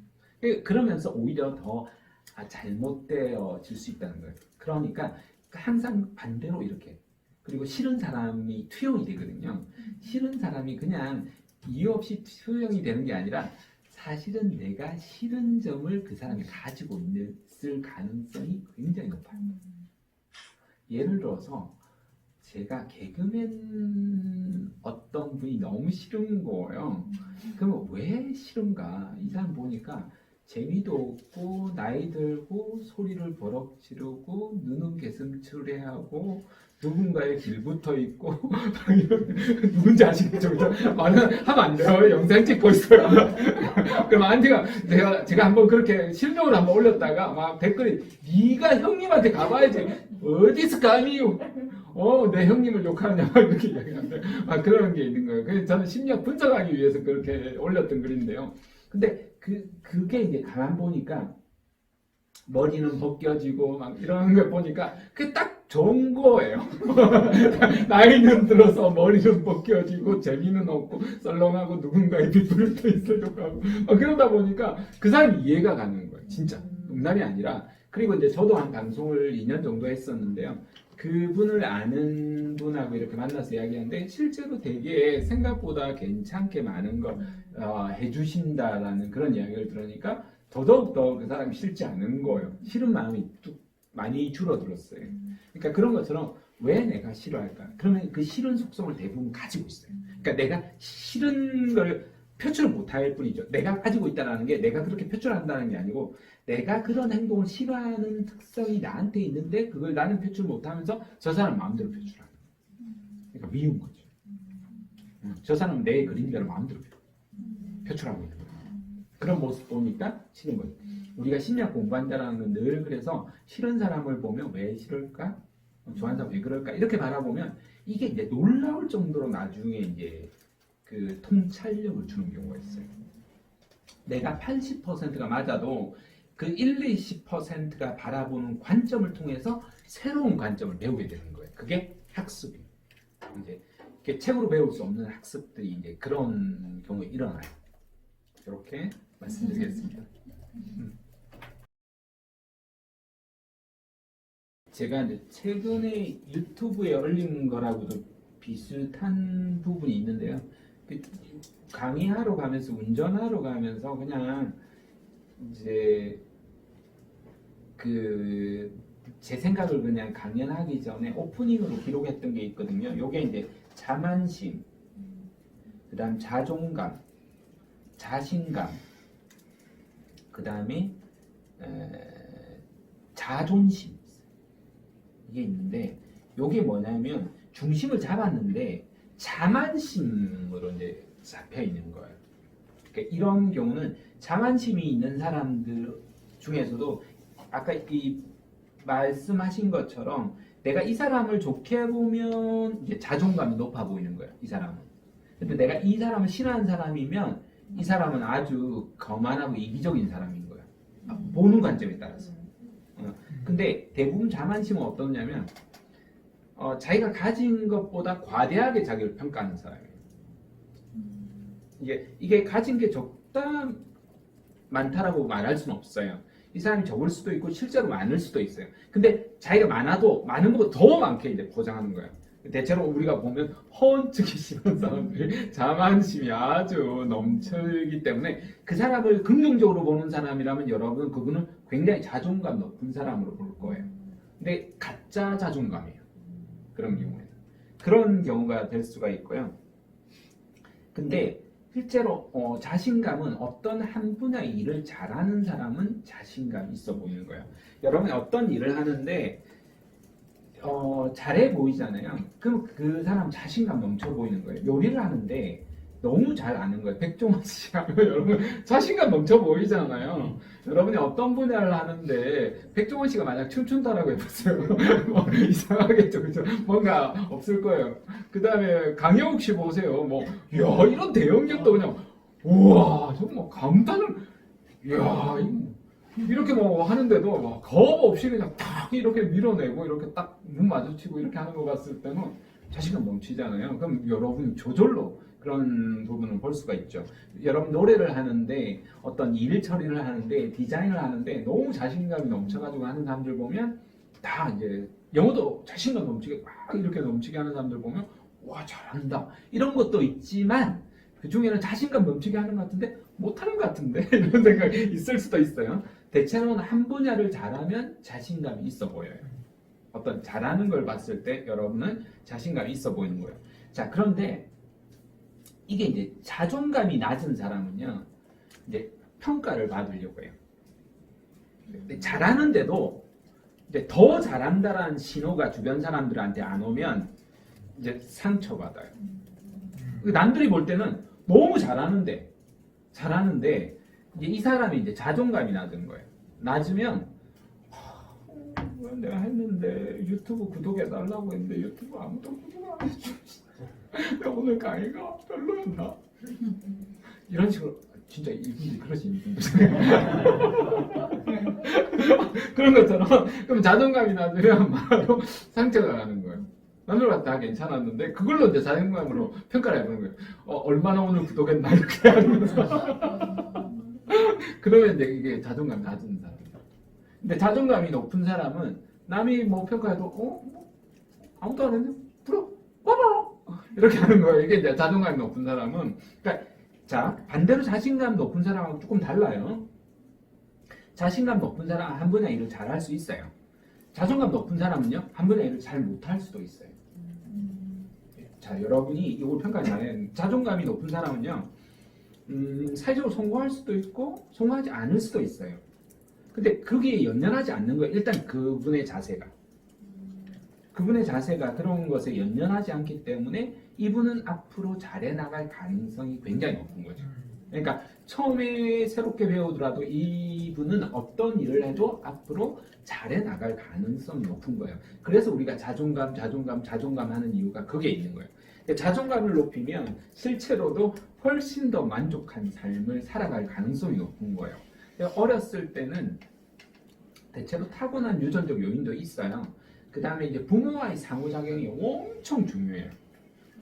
근데 이게 어렸을 때 타고난 부분, 유전적인 요인은 이제 부모가 감지하는 거예요. 물론 부모에 의해서 이제 유전적 요인이 어느 정도 일어나는 부분은 확실하지만 그 부모의 기본적으로 유대관계가 부모가 자존감을 높이는 행위를 하면요 올라가요. 근데 완벽하게요 자존감이 다 부모와의 유대관계에서 완벽한 경우는 없어요. 이걸 이제 착각을 하면 나는 부모가 그만큼 자존감을 못 줬기 때문에 나는 자존감을 낮다라는 이렇게 핑계를 대는 경우가 굉장히 많이 있어요. 근데 대부분의 경우가요 그 부모 역시도 평범한 사람이기 때문에 완벽한 자존감을 불어넣어 줄 수가 없어요. 그러니까 나머지는 결국 후천적으로 해야 돼요. 후천적으로 해야 되고 훈련을 해야 돼요. 자존감은 훈련을 해야 되고 자존감의 끝이 뭘까? 저는 이렇게 생각해 볼 때 이 자존감의 끝도요 여러분 모두를 다 끌어안아주는 거 진짜 자존감이 이게 정말 넘치면요 그러니까 누가 뭐라고 핍박하고 비난해도 예수님도 마찬가지로 그냥 다 끌어안아주는 거예요. 모두가 나를 죽이는 사람들조차도 끌어안아주는 힘이 있는 거예요. 이게 그러니까 자존감의 최대치를 가는 거예요. 그런 분 보신 적 있으세요? 예수님. 예수님이나 부처님 반대해가지고 그리고 김수환 추기경님 이런 가까이 우리가 오면 테레사 수녀님이 있고 사실은 그런데 의외로 그런 성인들뿐만 아니라 주변에 제법 있어요. 그러니까 저는 이제 최근 이제 돌아가신 분이긴 하지만 장기려 박사님 같으신 분 굉장히 저는 존경하고 눈물 많이 흘리고 하는데요. 여러분이 이 세상이 이렇게 한국 사회가 건강하게 그래도 돌아갈 수 있는 것은요. 이름도 모르는 우리의 각 사회의 자리 역할을 하는 사람들이에요. 그런 사람들의 자존감은 뭐 예수님처럼 부처님처럼 거대한 건 아니어도 그러니까 주변의 사람에게 아주 긍정적인 영향력을 끼치는 사람들이에요. 그러니까 이런 사람들은 이제 궁극적으로 진짜 사회를 건강하게 사는 사람들이에요. 이런 사람들은 저는 어떻게 생각하냐면 최근에 어떤 상담하는 친구가 자살하고 직장 따돌림 때문에 했는데 직장 따돌림에 가담했던 사람들 장례식장에 들어왔는데 아무도 죄책감을 못 느끼고 있는 것 같고 너무 자괴감이 간다라는 이런 글을 슬프다라고 상담하시는 분이 올려놨더라고요. 그래서 제가 댓글에 뭐라고 적었느냐면요. 성각은 1대1의 게임이 아니다. 1대 99의 게임이다. 선이 99겠냐? 아니다. 악이 99. 그러니까 한 개인이 영향력이 99에 미칠 수 있다는 뜻이에요. 저는. 그러니까 그렇게 건강한 사람들이 아주 눈에 보이지 않는 소수의 각자에 있는 사람들이 세상을 만들어 왔다는 것에 대한 믿음을 지금은 잃지 않는 것이 굉장히 중요하다는 뜻이에요. 그러니까 그렇게 바라보시면 여러분이 그런 자존감이 있는 사람들이 굉장히 저는 많이 봤어요. 구두를 닦으시면서도 택시를 타시면서도 진짜 이분은 성인이구나 이렇게 느낄 정도로 말 하나하나가 그래서 배우려고 하셔야 돼요. 여러분이 누군가를 만날 때도 그 사람들이 어떤 사람인지 사람을 제가 보라고 했잖아요. 항상 사람을 통해서요 배울 사람이 있어요. 100에 1명 사실은 99가 아니라 저는 10,000명을 넘어갔는데 10만 명을 넘어간다고 생각해요. 영향력이 그런 사람들이 있어요. 그리고 우리가 그런 사람이 되려고 하는 노력들이 굉장히 중요해요. 그러면요 여러분 가정이 바뀌고요 사랑하는 사람이 바뀌고 여러분 다니는 조직이 바뀌고요 그러면 우리 사회가 바뀌어요. 진짜요. 아마 윤상아 소장님 그 이상 역할을 크게 잘하고 계시고 하니까 이미 여러분은 그런 그릇이 된 사람이라고 저는 진짜 믿어요. 그런 부분이 있고 그 다음 마지막에 자존심이 있어요. 이건 이제 자존심은 이제 이게 이제 평가를 남으로부터 이제 평가받으려고 하는 거예요. 아까 있어도 그 자기가 잘한다 하더라도 남으로부터의 평가가 없는 사람이 이제 자존심만 있는 거예요. 이게 대체로 조금 쫌생이 기질이 있는 사람들이 가질 수 있는 저도 예전에 존심만 있어 가진 거 없는 사람들 주로 가난하고 능력 없고 나는 게 자존심 내가 빼면 시체지 뭐 이렇게 해서 나 아쉬운 소리 못해 이런 사람들 있잖아요. 그런 게 이게 자존심도 그런 부분이 있어서 자존감으로 좀 올려가는 부분들이 되게 중요하다. 이렇게 이제 평가를 하기 때문에 그 사람이 그래서 가지고 있는 게 중심 뭔가를 바라보는 게 중요하고 그래서 그 사랑과 믿음과 신뢰요. 저는 그리고 선 보편적인 선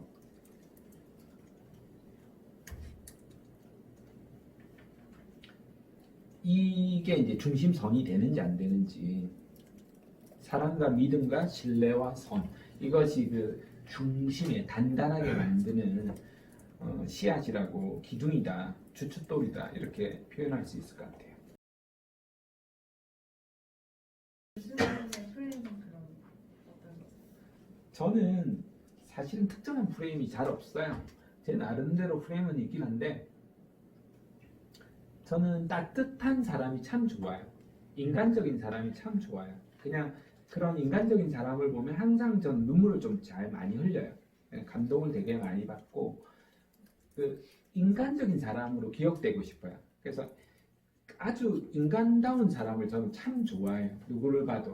그게 이제 어떤 세상을 보는 저는 프레임 중에 하나가 그냥 평범하지만 자신의 한계를 이렇게 나아가려고 하고 사람을 끌어안으려고 하고 그 선 기준에 있는 사람들을 기본적으로 좋아해서 저는 인간의 동정심 개인적으로는 따뜻함 이런 것들이 기본적으로 제 그걸 프레임이라고 말할 수 있을지 모르겠지만 인간다움을 일단 기본적으로 저는 그 틀을 보고 분명히 사람은 보는 것 같아요. 아, 이 사람이 인간다움이 있는 사람이구나 아니구나. 하나의 다른 프레임은 이 사람이 전문가구나 아니구나. 이거는 이제 직업적으로 보는 거예요. 직업적으로 보는 거고 제 개인적인 틀은 인간다움이에요. 이 사람이 인간다운 사람이구나. 아무리 이제 돈이 많고 직위가 높고 하더라도 예를 들어서 방송에 가도 아주 유명하신 분인데 이분은 인간다움이 별로 없으신 분이구나 라는 게 그냥 제 프레임이에요. 제가 볼 때는. 근데 이분은 참 인간적인 분이시구나 이런 게 느껴지는 거예요. KBS 역사저널 그날에 제가 2번 정도 출연했었거든요. 최원정 아나운서가 참 따뜻했어요. 저는 최원정 아나운서 잘 몰라요. 근데 첫 번째 출연하고 그 다음에 또 나왔는데도 이름을 기억하고 알아주시고 이야기를 해주시는 거예요. 그리고 이제 뒤풀이로 치맥 먹으러 갔는데 따뜻하게 맥주를 잘 주셔서 지극히 그럴지 모르겠지만 되게 인간적으로 게스트들을 잘 높여주시는 그런 생각이 드니까 항상 보실 볼 때마다 그냥 되게 친근하게 그분은 이제 잊어버리셨을 건데도 사람 오는 사람마다 다 그러시겠구나 이런 생각이 들어서 아내한테도 항상 최원종 아나운서 좋다 이렇게 하는 것 같아서 그 참 인간적인 사람을 좀 좋아한다. 지금 생각하니까 제 프레임이 그렇게 틀을 보는 것 같아요. 그 다음으로 그걸로 사람을 저는 평가하는 것 같아요. 어떤 직이나 다른 걸 다 벗어나서 그런 것 같아요. 답변이 됐나요? 저도 덕분에 알았어요. 제가 어떤 프레임으로 사람을 바라볼까? 저는 진짜 없다라고 생각해요. 처음에 답변이 제가 없어요 이렇게 했다가 가만 생각하니까 진짜 인간다움으로 제가 사람을 보는구나. 어떤 사람을 보더라도 저는 평가를 그 틀로 보는구나. 제 틀은 딱 그 틀 하나다라는 생각. 여러 가지가 있겠지만 가장 큰 틀이다 이런 생각이 이제 드네요. 감사합니다. 진심으로 감사합니다. 야, 질문을 통해서도 이렇게 진짜 많이 배워요. 교수님 보시기에 저는 인간다운 사람인가요? 아이고 인간답죠. 인간이 이상이죠. 저도 사실 존경해요. 왜냐하면 힘이 있어요. 그 안에 보이지 않는 힘이 있어요. 되게 유순하거든요. 유순하면서도 강함이 있고 강함이 있으면서도 유함이 있어요. 만만해 보이면서도 그 안에 단단한 카리스마가 있고 카리스마가 있으면서도 만만한 부분이 있는 거예요. 그러니까 그 안에 그게 이제 오묘하게 공존할 수 있는 게 상반된 게 공존할 수 있다는 것은 대단히 강하다는 뜻이에요. 그러니까 보통이 이게 침범하기가 어려운 영역들이 있어요. 저는 그냥 한없이 약하거든요. 한없이 없는데 딱 그 강단이 있어요. 그런 부분이 다 있어요. 그게 그래서 항상 부러워요. 저는 개인적으로는 참 부럽고, 그러니까 어떤 면에서 보면 참 멘토라는 말이 더 잘 어울리시는 분이다. 그런 생각들이 참 들어요. 너무 부럽고 잘하고 어쩔 땐 질투나고 자존감이 낮아가지고 왜 저 인간은 저렇게 사는 잘 따르나 이런 생각. 솔직히 내 속마음다. 이게 건강한 사람. 건강히 자기가 부족한 것도 이야기하고 하는 것도 제가 건강하니까 그런 것도 이야기할 수 있는 거예요. 전에는 그런 이야기를 못 하는 거예요. 뒤에서 까고 저 인간 아무것도 없다 이러면서 막 이렇게 이야기를 할 건데 그런 거 일체를 제가 안 하기 때문에 어떤 사람한테 봐도 더 좋은 사람 소개시켜 주려고 하고 누구라도 제가 항상 좋은 사람 보면 제가 좋은 사람을 소개시켜 줄 때는 거의 다 이 전문적인 일과 인간적인 게 합한 사람을 소개시켜줘요. 누구한테 오늘도 같이 저녁 먹으면서도 제가 좋은 분 장래희망이라는 유튜버 분이 있는데 그분 참 좋은 것 같더라. 그러면 저는 일만 잘하는 사람은 잘 안 소개시켜줘요.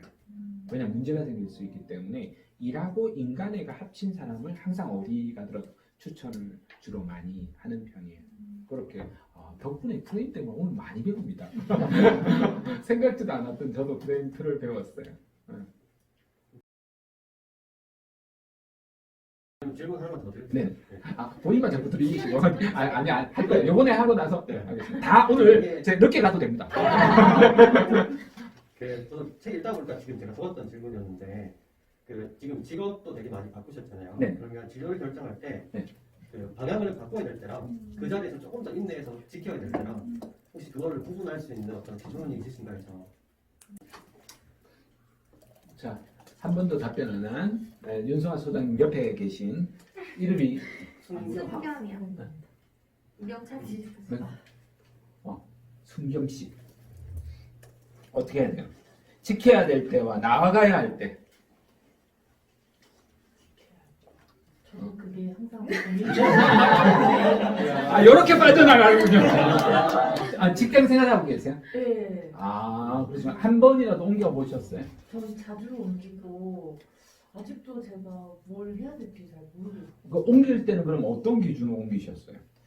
처음에는 저는 좀 이렇게 얇고 넓게 관심이 있어요. 네. 그래서 일단 해보고 싶은 거는 다 해보던 편이거든요. 네. 그런데 이게 관심이 얕다 보니까 금방 흥미가 떨어져서 다른 걸로 넘어가고 약간 이렇게 하는 편인 것 같아요. 그럼 곧 제2의 정철상이 탄생하시겠네요.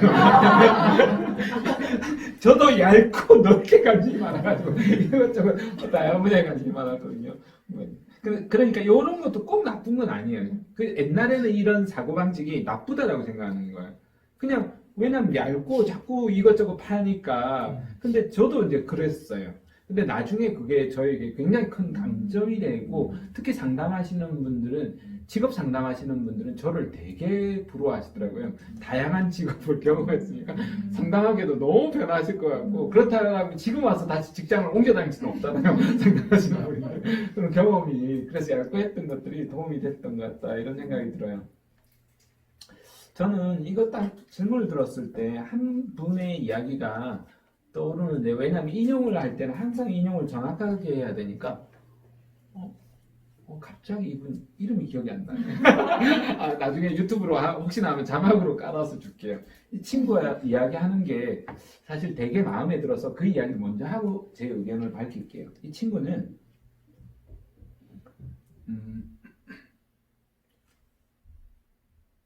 예를 들어서 이제 직장을 그만둘 때 이제 도저히 못 견디겠다 이런 이야기를 한단 말이야. 여기에서 이제 두 가지가 있어요. 도저히 못 견디겠다라는 뜻의 두 가지가 있는데, 이게 이제 보수든 어떤 모욕감이든 아니면 나의 어떤 직무에 대한 불만족이든 이걸 가지고 뛰어나가는데, 이러다가는 내가 죽겠다 정도까지 완 상황이라고 하면 이건 견디면 안 된다. 근데 단지 내가 그 어떤 욱해서 이렇게 했다라면 이거는 조금 생각해 봐야 되는 부분이 있다, 이런 이야기를 해서 그게 되게 인상이 있었던 것 같아요. 근데 제가 그 이야기를 아주 매끄럽게 하지 못한 것 같아요. 일단 그때 들었을 땐 되게 괜찮았었고 말도 잘했었는데 지금 조금 매끄럽지 못했죠. 그런 게 있고, 그 다음 제 개인적인 한번 부분을 보면, 저는 옮기는 조건이 연봉하고, 연봉은 무시할 수 없어요. 연봉은 무시할 수 없고, 그 다음에 직무 만족도하고 성장이에요. 이 세 가지를 보는데, 연봉은 옮길 때 1-20%는 절대 안 옮겨요.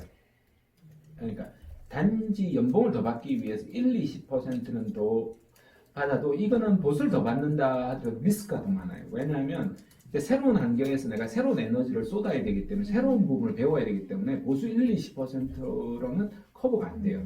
저는 돈으로 이직을 한다라고 하면 항상 50% 정도까지는 넘어가야 된다고 생각하거든요. 40-50%가 넘어가면 돈만 가지고 만약에 이직을 할 때는, 실제로 저도 연봉이 아주 낮은 회사에 있다가 나중에 70% 이상으로 해서 이직을 했거든요. 왜냐면 안에서도 별로 안 올라가는데 한 1-20% 정도는 더 받을 때가 있긴 한데, 그냥 그렇게 옮기는 거는 별로 의미가 없을 것 같아서 한 번에 옮길 때 70% 이상을 거의 올렸었거든요. 그 다음 하나가 직무 만족도예요. 이 직무 만족도가 솔직하게 한번 손들어 보겠습니다. 여러분이 학생이어도 괜찮고 아르바이트 해봤잖아요. 아니면 그 안 해봤으면 전공에 대한 만족도로 생각하셔도 돼요. 나는 전공이나 내 직무에 만족하고 있다. 오케이, 손 내리시고, 그래도 한 절반 정도는 되시네요. 이게 대체로 어떤 거냐면, 보통의 사람들은 여러분이 이제 배움에 대한 열의가 많으시고 하니까, 특히 더 내 분야의 걸 더 잘하고 싶은 욕심에 의해서 배우려고 하는 열의가 있어서 그런 부분이 더 많을 거예요. 통상적으로는 직무 불만족도가 제가 볼 때는 이건 뭐 통계도 아니죠. 그냥 제 감으로 볼 땐 70-80% 이상이다. 80%, 8대2로 보면 80%는 될 것 같다는 생각이 들어요. 70-80% 정도. 보통의 사람은 자기 직무에 만족을 못해요. 그렇기 때문에 이 직무 만족에 못하는 부분이 있기 때문에, 그러면 이게 어떻게 해야 되냐는 거예요. 만족한 사람은 왜냐하면 만족한 사람은 더 잘하도록 해야 돼요. 왜냐하면 더 잘하면 더 만족스러워져요. 이런 부분이 있거든요. 근데 더 그렇다고 해서 우리가 생각하는 것처럼 더 만족스러워진다니까 행복감이 생기고 고통이 없어지는 건 아니에요. 사실은 고통이 더 따를 거예요. 아이러니하게도. 왜냐하면 더 잘하고 싶기 때문에 더 훈련을 해야 되고 더 노력을 기울여야 되고 어떤 나의 디테일한 미묘하게 잘못한 걸 깨달아요. 그러니까 고통은 오는 거예요. 근데 이 고통과 불안이 과거의 고통과 불안과는 조금 다른 거예요. 수준이 달라요. 레벨이 다른 고통이에요.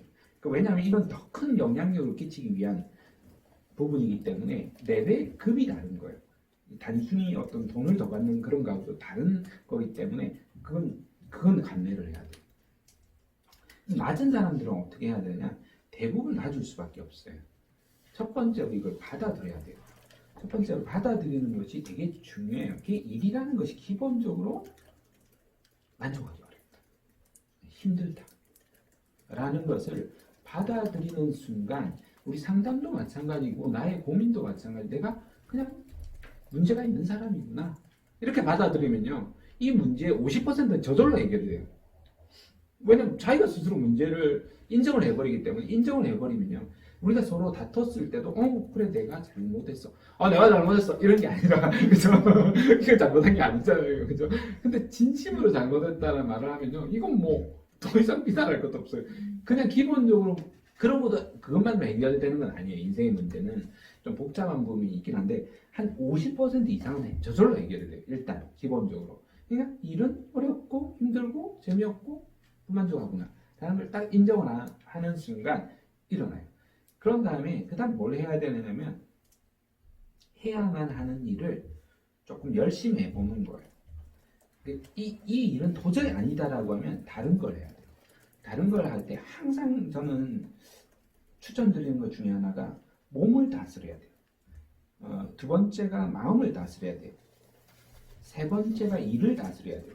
일단 기본적으로 몸을 다스려야 돼요. 왜냐하면 뭘 해야 될지 모르기 때문에 이제 몸을 좀 막대하는 경향이 있어요. 그러니까 먹는 거, 뭐 운동하는 거, 그러니까 기초 체력이 이제 이런 사람일수록 무너질 가능성이 굉장히 커요. 왜냐면 마음에 안 들기 때문에 의욕도 안 생기고 뭐 회사도 안 생기고 그러니까 일단 의욕이 없기 때문에 운동하기가 싫어요. 이런 악영향이 생기기 때문에 일단 몸부터 바로 잡아야 돼요. 그러니까 운동을 꾸준하게 해야 돼요. 운동을 꾸준하게 하면 이제 마음이 조금 움직여요. 그러면 하고자 하는 의욕이 좀 생겨요. 왜냐하면 에너지가 생기기 때문에 몸의 에너지가 이제 마음의 에너지로 옮겨오는 거예요. 그래서 이제 그 다음 마음 공부를 해야 돼요. 마음 공부를 해야 되고 마음 공부를 하려면 아보카도 중간에 중간 공부 요즘 유튜브 한참 보고 있는데 이것들이 광고를 막 넣길래 끊지도 못하고 내가 어떨 때는 막 제가 설거지할 때도 어떨 때는 유튜브 좋은 방송 있으면 하는데 야 이게 설거지 하고 있으니까 끊지를 못하고 그거 끝까지 놔둬야 되는 거예요. 그래서 근데 중간 광고 한번 살짝 넣어봤어요. 마음 공부를 해야 돼요. 진짜 마음 공부를 해야 되고 사실 저도 마음에 대한 관심이 없던 사람이었어요. 1도 없었어요. 저는 마음에 대해서. 그러니까 마음에 대한 관심이 없는 사람일수록 사실 상처를 많이 줘요. 의도치 않게. 의도하고 상처를 주는 게 아니라 의도하지 않게 상처를 주게 되는 거예요. 왜냐면 사람 마음을 모르니까. 마구 날리는 거죠. 나는 웃기라고 한 이야기인데. 그런 게 사람들은 상처를 받는 경우가 많이 생기는 거죠. 그래서 저도 그래 마음 공부를 하면서 한 200권 정도 심리학책을 읽었어요. 지금도 사실 너무 부족한데 그 마음 공부를 한 것이 저와도 관계가 되게 좋아지고 자녀, 배우자, 주변 사람들하고도 참 많이 좋아졌던 부분이에요. 그래서 끊임없이 제가 아침에 일어나자마자 저는 좀 명상을 잘 못하는 스타일이어서 원래는 명상을 했는데 지난해부터 강아지가 들어와가지고 내 영역을 차지하고 있어가지고 얘 때문에 가만 앉아있으면 자꾸 매달리고 이럴 수가 있어가지고 명상이 안 돼서 그냥 스트레칭 명상을 하거든요. 그때 제가 하는 구호가 몸과 마음과 세상의 평화를 원한다거든요. 이걸 하루에 100번 정도 제가 항상 하거든요. 커피 뭐 따를 때도 제가 이렇게 뒤에 이렇게 하고 항상 뭘 하더라도 그 구호를 스트레칭 할 때든 몸을 움직일 때든 하는 거거든요. 어렵지만 지금도 마찬가지로 늘 하려고 하고 제 마음은 아직도 늘 흔들려요. 여러분이 구독을 할까? 그런 마음의 흔들림은 근데 계속 있다는 뜻이에요. 마음이 흔들림은 있어요. 마음이 흔들림은 있는데 아까 말한 대로 중심을 세우는 거예요. 중심이 서요. 어느 정도 중심이 서요. 그냥 마음이 그냥 무조건 이렇게 흔들리는 거 아니에요. 기본적으로 흔들리는데 중심이 있는 상태에서 흔들리는 것과 그냥 중심이 없이 흔들리는 것은 대단히 다른 문제예요. 왜냐하면 중심이 있기 때문에 다시 마음이 되돌아와요. 근데 중심이 없는 사람은 계속 갔다 왔다. 이건 다른 거예요. 흔들려도 다른 거예요. 똑같이 흔들리는 게 아니에요. 세 번째가 일이에요. 그러니까 이 사람이 지금 하는 일이든 아니면 하고 싶은 일이든 거기 에너지를 쏟아야 돼요. 두 개 중에 하나를 선택을 해서 쏟아야 돼요. 그래서 이게 이제 삼박자가 맞아 떨어지면 그때 이제 하는 거예요. 그 다음에 준비를 할 때 뛰어나와야 되느냐 안 뛰어나와야 되는 시점은 대부분의 사람은 100점 만점으로 기준이 다 되었을 때 나오겠다라고 하는 사람 거의 없을 거예요. 최소한 그래도 한 8, 90점 되어야지 나와야겠다. 근데 이게 성향상 그런 사람이 있어요. 아, 1, 20%만 돼도 준비됐다. 이런 사람도 있어요. 이런 사람들이 주로 사고를 치기도 하지만 성과도 많이 내요. 왜냐면 일단 부딪히면서 시행착오를 겪으니까 통상적으로는 60%가 이제 저는 준비됐다라고 봐요. 그러니까 이것도 정해진 게 없어요. 내가 준비됐는지 안 됐는지 어떻게 5, 60%가 됐는지 알 수가 있어요. 몰라요. 그렇지만 그 정도만 되면 저는 이제 심리적으로 봤을 때 됐다라고 생각하고요. 만약에 여러분이 혹시나 독립을 한다 그런다라고 하면 그 기준이 이제 기존의 연봉의 50%는 들어와야 돼요. 그러니까 완벽하게 독립한다는 이직은 아직도 이제 들어오는 거잖아요. 이제 이직을 하는데 그냥 이직이 아니죠. 완벽하게 내가 스스로 수익을 창출한다라는 이런 목표를 둔다라면 더 처절해야 돼요. 그 중에 들어와야 되는 게 5, 60%가 준비되어야 된다는 뜻은 거기에 급여의 5, 60% 정도는 들어와야 된다는 뜻이에요. 근데 급여가 5, 60%가 꼭 아니어도 괜찮아요. 그러니까 내가 준비한 어떤 구조적인 시스템이 돼 있으면 그런 경우에는 이제 나와야 돼요. 이런 게 이제 돼 있는지 안 돼 있는지를 확인을 해야지 확킹의 어떤 형태는 절대 위험하다. 이렇게 보시면 좋겠다 이런 생각이 듭니다. 그 한국 사회를 보면 자존감이 건강하지 못한 사람들이 많은 것 같아요. 그거는 저를 포함해서도 건강하지 못한 사람들이 굉장히 많은 것 같은데 저의 경우에는 그것이 저희가 어쩔 수 없이 길들여져야 했던 성취와 인정 욕구 때문이라고 생각을 하거든요. 어쨌든 저희가 온전히 사랑받기보다는 저희가 냈던 결과물들 혹은 그걸로 이제 얻어졌던 어떠한 것들로 인해서 저희 스스로를 인정하고 인정받고 이렇게 하는 거에 익숙해져서 그래서 뭔가 성취를 해내서 자신감을 가지는 것보다도 오히려 그것이 또 다른 목표를 달성하는 기제로서만 작동을 하게 되는 경우를 제 스스로 많이 경험을 했고 그래서 늘 정말 달성 불가능한 목표를 세우는 것 그래서 거기에 아득바득하다가 조금이라도 성장하면 제 지점이 다시 또 0이 돼서 또 다시 또 목표를 세우고 이렇게 약간 살아오다 보니까 되게 소진된다라고 느끼는 거예요. 그래서 오히려 부모님하고 유대관계 이렇게 말씀하셨던 거 떠올려보면 내 사랑을 많이 받았던 것 같은데 오히려 이런 사회적인 장애에서 인정욕구로는 그래서 인정욕구의 그 양면성이 그게 있기 때문에 성장을 하고 성취를 했던 것 같아서 그랬던 것 같아서 또 뭔가 일적인 성취를 보면 그게 또 맞는 것 같다가도 살아가는 나를 보면 또 아닌 것 같아서 그 균형을 어떻게 찾아가야 할까 뭔가를 어떻게 높여가야 할까에 대한 질문입니다. 질문이 아주 훌륭해요. 아주 훌륭. 이게 대부분 직장인들의 질문인 것 같아요. 이게 직장인들의 그렇죠. 이 질문은 저도 사실 가장 최근에 고민하는 질문 중에 하나고 상당히 고급진 질문이에요. 자, 그래서 옆에 있는 분에게 답변을 한번 물어보도록 하겠습니다. 왜냐면 말 안 한 사람들 제가 나중에 단체방에서 한 번씩 다 물어볼 거고요.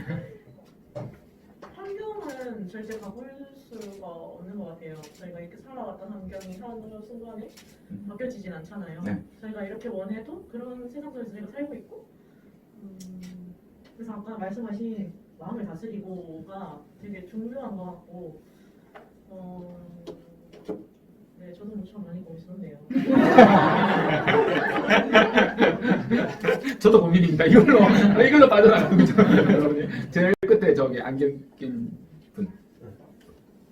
네, 하고 그 다음에 팀장님 준비하고 계신 겁니다. 보니까 안에서 어때요?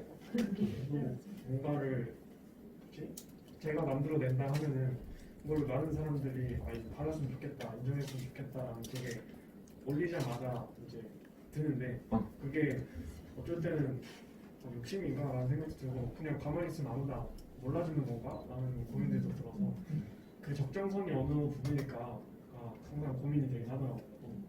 그래서 그냥 그 결과에 대해서 많다라고 하기보다는 그냥 스스로가 이 정도면 저번보다 잘 됐다, 조금 더 성장한 것 같다라고 스스로 인정하니까 조금은 거기서 벗어날 수 있었던 것 같아요. 어떤 걸 올렸을 때? 그 페이스북 페이스북 올렸을 때. 카드뉴스 올리면은 카드뉴스 만들어서 저한테 패친 요청하면 제가 볼 때마다 좋아해요. 근데 친구만 그냥 신청하면 누가 누군지 모르기 때문에 댓글을 달아야 돼. 알았어요. 그런 거 충분히 저도 그래요. 그 부분은 여러 가지 부분이 있을 것 같아요. 좀 고민해야 될 지점이 있는 것 같아요. 일단 팀장님한테 이야기했기 때문에 팀장님한테 안 물어보면 팀장님이 서운하실 수 있어요. 왜냐하면 다른 거 물어보면 이거 준비했는데 이 자식이 안 왔다. 아까 안 물어보고 이렇게 할 것 같아서 일단 팀장님 질문이 뭐였죠? 이 팀장 안 듣고 있네. 다시 이야기해 주세요. 네. 그러니까 그 한국 사회에서는 인정 욕구로 이제 본인을 계속 성과를 내는 거에 익숙해져 바로 이해되셨나요? 있는데 어쨌든 그 인정 욕구가 또 성장에 좋은 동력이 되기도 하잖아요. 근데 그것이 주로 이제 자존감을 또 낮게 하는 요소도 되는 것 같아서 어떻게 일적인 탁월함을 내면서 동시에 심리적인 이런 안정감을 찾을까에 대한 질문이었어요.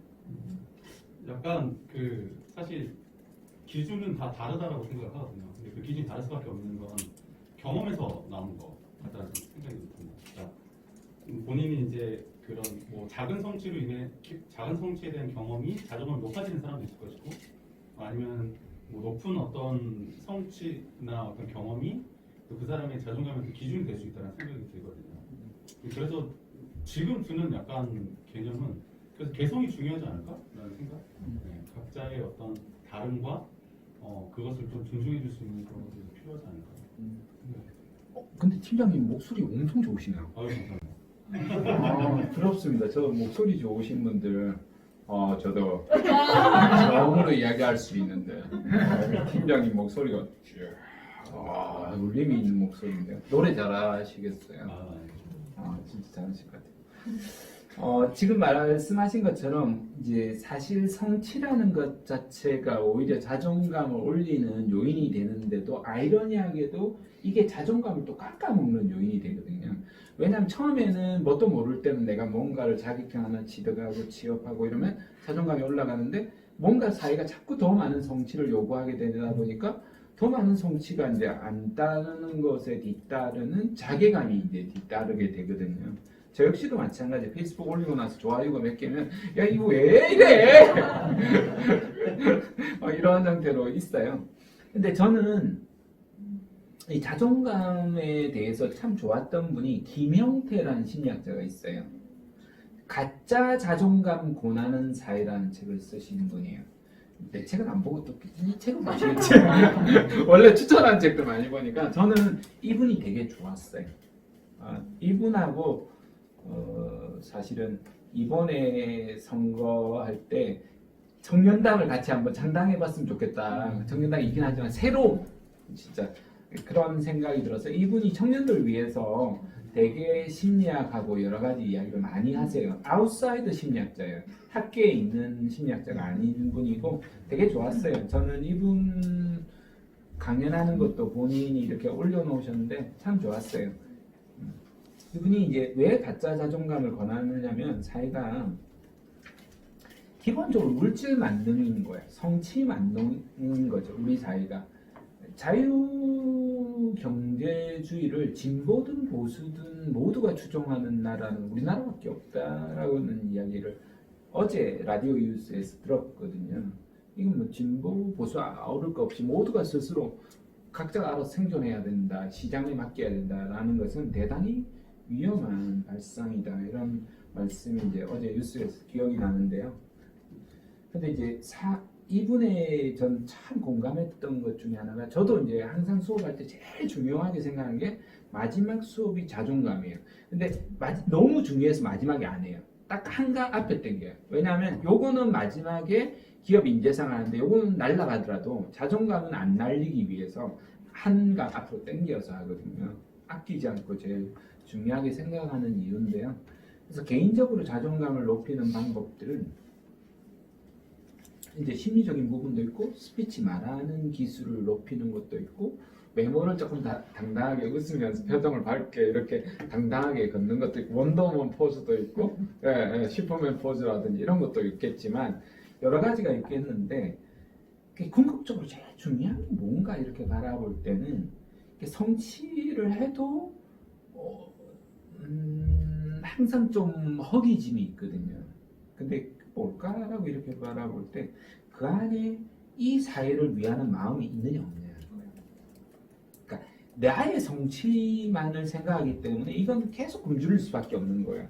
그러니까 자꾸 먹이를 주는 거예요. 자기가 굶주린 인정 욕구에 먹이를 계속 주는 거예요. 그러니까 이 인정 욕구는 너무 이제 거대하게 되어서 나중에 좋아요가 뭐 몇백 회 넘어가도 안 만족할걸요? 몇천 회 넘어가도 안 만족할걸요? 몇만 회가 되어도 만족 못할 거예요. 근데 내가 그게 아니어도 진정으로 내가 이 사회를 위하는 마음으로, 그리고 나를 위하는 일단 기본적으로 마음을 바탕으로 해서 그것이 이제 사회를 위하는 마음, 다른 사람을 위해서 좋은 글을 쓰려고 하는 마음, 이런 게 있다라면 그래도 좋아요가 없으면 소만 그렇긴 한데 그래도 조금 더 나은 거예요. 기본적으로 나는 이 사회를 위하는 마음으로 글을 쓰고 생각을 하고 일을 하고 한다라는 그게 있으면 훨씬 더 나아요. 그러니까 자존감인데 바깥에서 드러나는 어떤 돈, 물질적 성취를 좀 뛰어넘어서 내가 이 사회에 최소한 무언가를 공헌하고 있다라고 했을 때 이게 이제 진정한 자존감을 불러올 수 있다는 거예요. 실제로 제가 아까 구두 닦기든 택시기사든 버스기사든 그냥 서빙하는 분이시든 이런 사람들 중에서도 건강한 사람들이 있다는 거예요. 진짜 그런 사람을 볼 때 우리가 되게 기분이 좋고 그러니까 그 사람은 사회를 위한 엄청 거대한 게 없는 사람들도 있을 수 있어요. 하지만 그 사람이 마주치는 사람에게 최선을 다하는 사람들이에요. 그런 사회가 저는 건강한 사회라고 바라보고, 항상 내가 사회를 위해서 내가 하려고 하는 걸까? 이런 마음을 항상 조금 더 기울인다라면 좀 더 조금 적어도 할 수 있지 않을까, 그런 생각이 듭니다. 저는 약간 심리학이라는 키워드를 네. 저희가 어릴 때는 없었는데 크고 약간 도서의 유행처럼 저한테 다가왔었단 말이에요. 네. 그래서 그런 걸 마주하면서 이제 나를 여기 다니면서 또 멘토님이 자아성찰의 기간이거든요. 저희가 지금. 그래서 제가 좋아하는 거, 싫어하는 것을 알아오고 나를 돌아보고 그런 거를 공부를 하고 있는데, 그런 걸 공부하면 할수록 더 모르겠는 거예요. 나라는 사람을. 그리고 뭐 내가 엄청 뭘 좋아하거나 엄청 뭘 싫어하는 감정을 잘 모르겠고, 그래서 어쩔 때는 감정이 없는 것 같은 사람인 것도 하고, 그래서 이런 거를 어떻게, 이것도 노력으로 찾아내야 되는 건가요? 그 나는 기준을 세우는 건 필요할 것 같아요. 일단 자아성찰이라는 그 자체의 과정이 좀 고통스러워요.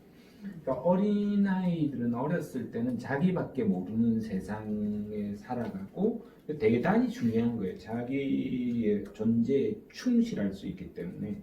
근데 자신이라는 존재에 충실하고 나면 세상이라는 존재에 이제 마주쳐야 돼요. 그 중간에 이제 다른 사람이 있죠. 다른 사람과 이제 관계를 하면서 자기를 알아가는 과정이 있고, 그 다음에 이제 세상과의 이제 마주침이 있거든요. 여기에서 어려움이 되게 생겨요. 일단 자기에 대해서 잘 모르면. 그래서 이때 자기를 찾아간다는 건 이제 자꾸 이제 각성을 하니까 이제 각성의 과정이거든요. 되게 고통스럽고 나를 알아간다라는 게 왜냐하면 이 사람이 말하는 내가 다르고 이제 물어보니까 그 전에는 몰랐는데 이 사람이 말하는 또 내가 다르고 그럼 나는 이런 사람인가? 이런 사람인가? 이런 사람인가? 막 이런 헛갈리는 거고 나는 그 사람들이 불리는 대로가 나인가? 이런 생각이 들고 그러면서 새로운 나도 알게 되고 모르는 나도 알게 되고 하는 거거든요. 그게 알아가는 과정이에요. 알아가는 과정은 되게 좀 고통스러워요. 생각보다. 왜냐하면 부족한 나와 마주쳐야 돼요. 일단 모자란 나와 마주쳐야 돼요. 그걸 직면한다는 것 자체가 좀 고통스러워요. 되게. 그리고 그런다고 뭐가 달라지나?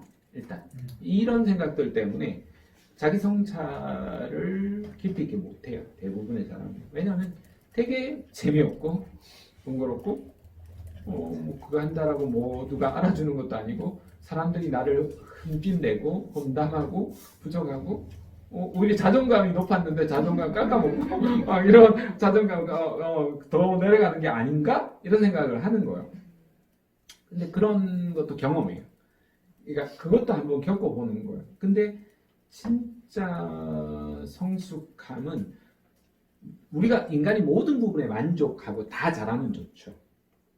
그렇지만 못한다라는 것도 부족하다라는 것도 인정할 수 있어야 되거든요. 그래야 성장이 일어난단 말이에요. 그러니까 내가 뭐가 부족하구나 라고 누군가 이야기를 해서 감사합니다 라고 말하는 거는 예의상 속으로 가시는 다시는 만나러 가 이런 생각을 대부분 하거든요. 아니면 아예 얼굴이 처음부터 그렇다고 네가 나한테 이렇게까지 말할 수 있어? 처음부터 마음이 상할 수도 있어요. 누군가가 어떤 단점을 말하는데 좋게 바라보기는 대단히 어려워요. 근데 그게 아주 성장이 일어나는 포인트예요. 그러니까 물어봐야 돼요. 그러려면 마음 되게 열려 있어야 돼요. 그래서 나이가 많은 사람, 나이가 어린 사람, 동료, 가족, 예전의 친구들, 대학교 친구, 고등학교 때 친구, 중학교, 초등학교 때 친구들 어땠는지, 부모님한테 내가 어떤 아이였는지 이러면서 유추하고 그러면 거기에서 이제 기억들이 하나씩 이제 들어와요. 이 기억을 이제 재구성해야 돼요. 그래서 내가 어떤 사람인지를 이제 찾아내야 돼요. 아까 어디에도 흔들리지 않으려고 하면 개성이 있어야 된다고 했잖아요. 그럼 이제 나만의 이제 색깔을 이제 만들어내야 돼요. 이게 나구나. 라는 것들을 아까 프레임에서 제가 딱 어떤 인간적인 기준을 가지고 있다라는 것에 대한 부분을 말로 표현하지 않았을 뿐이지 늘 제 마음에는 있었다라는 거예요. 그러니까 그런 형태의 것들이 이제 내 안에 이제 틀이 이제 갖춰지는 거죠. 그런 측면에서 성찰을 할 때는 되게 뼈 아프게 봐야 돼요. 예를 들어서 저는 인터뷰를 많이 해보셔야 되고 인터뷰를 하는데 질문지를 좀 잘 써야 돼요. 그냥 가서 좋은지 쉬운지 이렇게 그냥 사담하지 마시고 그것도 도움은 돼요. 하는데 조금 더 알고 싶은 질문들, 자기에 대한 질문들을 구체적으로 기록을 해봐야 돼요. 그렇게 하고 그러면서 저는 나이가 들면서 와이프가 옛날에 잔소리 많다 이야기를 이제 어디 가서 자꾸 저를 씹어서 그래서 제가 그런가 이런 생각이 어느 순간 들었었는데 그 짜증이 또 있고 이런 생각이 들었어요. 지금 너무 잘해요. 혹시나 여러분 안 좋게 생각할까봐 지금은 뭐 아내랑 둘이서 해외여행을 같이 가자라고 아내가 아이들보다도 더 좋아할 정도로 1년에 한 번은 아내랑 가고 1년에 한 번은 가족들이랑 가고 정도로 사이가 좋아요. 혹시나 그러실까봐 이거 계속 핑계가 되고 아내가 친구보다 저를 편하다고 그랬어요. 근데 내가 이제 이게 왜 그럴까 이런 이제 고민을 하게 된 거예요. 나는 어렸을 때부터 짜증이 있고 잔소리가 있는 사람이었나 이런 생각을 하게 된 거예요. 그러면서 아버지의 이제 얘도 제가 아까 말한 거 다 과정을 다 거쳐봤어요. 이게 초등학교, 중학교까지 제가 서울생활 10년 하다가 부산에 가서 초, 중, 고, 대학교 친구들 다 만나보고 그렇게 해본 거예요. 아까 말한 대로 뭐 이렇게 이야기하고 저렇게 이야기하고 다 있는 거예요. 일단 그 이야기 다 들어보고 아버지하고 부모님한테도 물어보고 아버지 이제 고향을 가게 된 거예요. 아버지 고향을 가게 됐는데 아버지가 이제 산소를 가고 싶다는데 별로 안 가고 싶은데 아버지랑 둘이서 죄송합니다. 근데 아버지랑 이제 가게 되면서 이런저런 이야기를 하게 된 거예요. 저의 어린 시절과 아버지 어린 시절을 물어봤어요. 그러면서 아버지가 사실 지금 경남 한양이 고향인데 그 농가 밭과 산과 땅이 있으면 한 100억대 부자예요. 다 날리신 거예요. 저는 어렸을 때 너무 싫은 거예요. 저 아버지가. 아버지라는 존재 그 자체가 너무 밉고 어느 크는 순간 무능한 존재로 이제 저에겐 각인이 되었었고 그래서 제가 왜 이제 아버지랑 같이 이제 갔다가 할아버지가 일찍 돌아가셨어요. 한 번도 저는 본 적이 없었는데 이 할아버지가 이제 아버지를 엄청 귀하게 아버지가 이제 이대독자가 되면서 저 혼자서는 이제 전부 다 이제 아버지가 되어서 몸종까지 다 이제 어렸을 때부터 있어서 귀하게 되어서 자라서 돈 같은 걸 전혀 모르셨던 거예요. 그래서 물어봤어요. 할아버지는 이제 짜증이나 화가 많은 사람이었는지 물어봤는데 너무 온정적이신 분이었대요. 그러니까 아주 이제 부자기도 하고, 그러니까 사람들을 다 사랑방에 이제 유람하는 사람이든 누구든 다 받아. 사랑방이 항상 가득 차 있는. 그 사람들에게 밥 먹여주고 재워주고 다 돈도 주고 이렇게 하는. 근데 그 중에 한 번 할아버지가 이제 다리가 안 좋았는데 돌파리가 이제 침을 놓기 시작하면서 돈까지 받으면서 3개월 동안 침을 놨는데 평생을 죽을 때까지 안전뱅이로 사셨다는 거예요. 그러면 이게 짜증이나 화가 이제 아플 때 가장 많이 나는데 한 번도 보신 모습이 없대요. 아버지 중학교 때 돌아가셨는데 항상 엉망하셨다. 그 이야기를 듣는데 너무 마음이 편한 거예요. 막 치유가 일어나는 느낌이 드는 거예요. 난 그런 사람이 아니야 이런 생각이 드는 거예요. 그럼 왜 그런가 이제 생각을 해본 거예요. 그러니까 아까 성취를 하기 위해서 제가 이제 예민해진 거예요. 성취를 하려고 하면 아주 예민해야 돼요. 여러분 돈에 대한 감각이라든지 일에 대한 감각이라든지 여러분 디자인을 한다, 기획을 한다, 서비스를 한다, 상담을 한다, 마케팅을 한다라면 아주 초기 발달을 해야 돼요. 이 초기 발달을 하려면 기본적으로 안테나가 딱 켜져야 돼요. 그러니까 아주 미묘한 차이, 성공이라는 건 대단한 게 아니라 아주 작은 미묘한 차이에서 일어나요. 그러니까 그 미묘한 걸 이제 발굴하려고 하니까 촉이 일어나니까 감각이 다시 일어나는, 같이 일어나는 거예요. 그러니까 이 아주 미묘한 감각이 일어나는 짜증이나 분노는 왜냐하면 당연히 해야 될 것들을 안 하는 어떤 상태를 보고 감정이 이제 발화하는 거예요. 설거지는 겹치는 게 아닌데 아내가 설거지를 겹쳐놓으면 내가 다음 설거지 하는데 물기가 안 맞는데 그것들을 다시 옮겨야 되는 아주 예민한 것들 이런 것들이 이제 발동을 하게 된다는 것을 깨닫게 되었어요.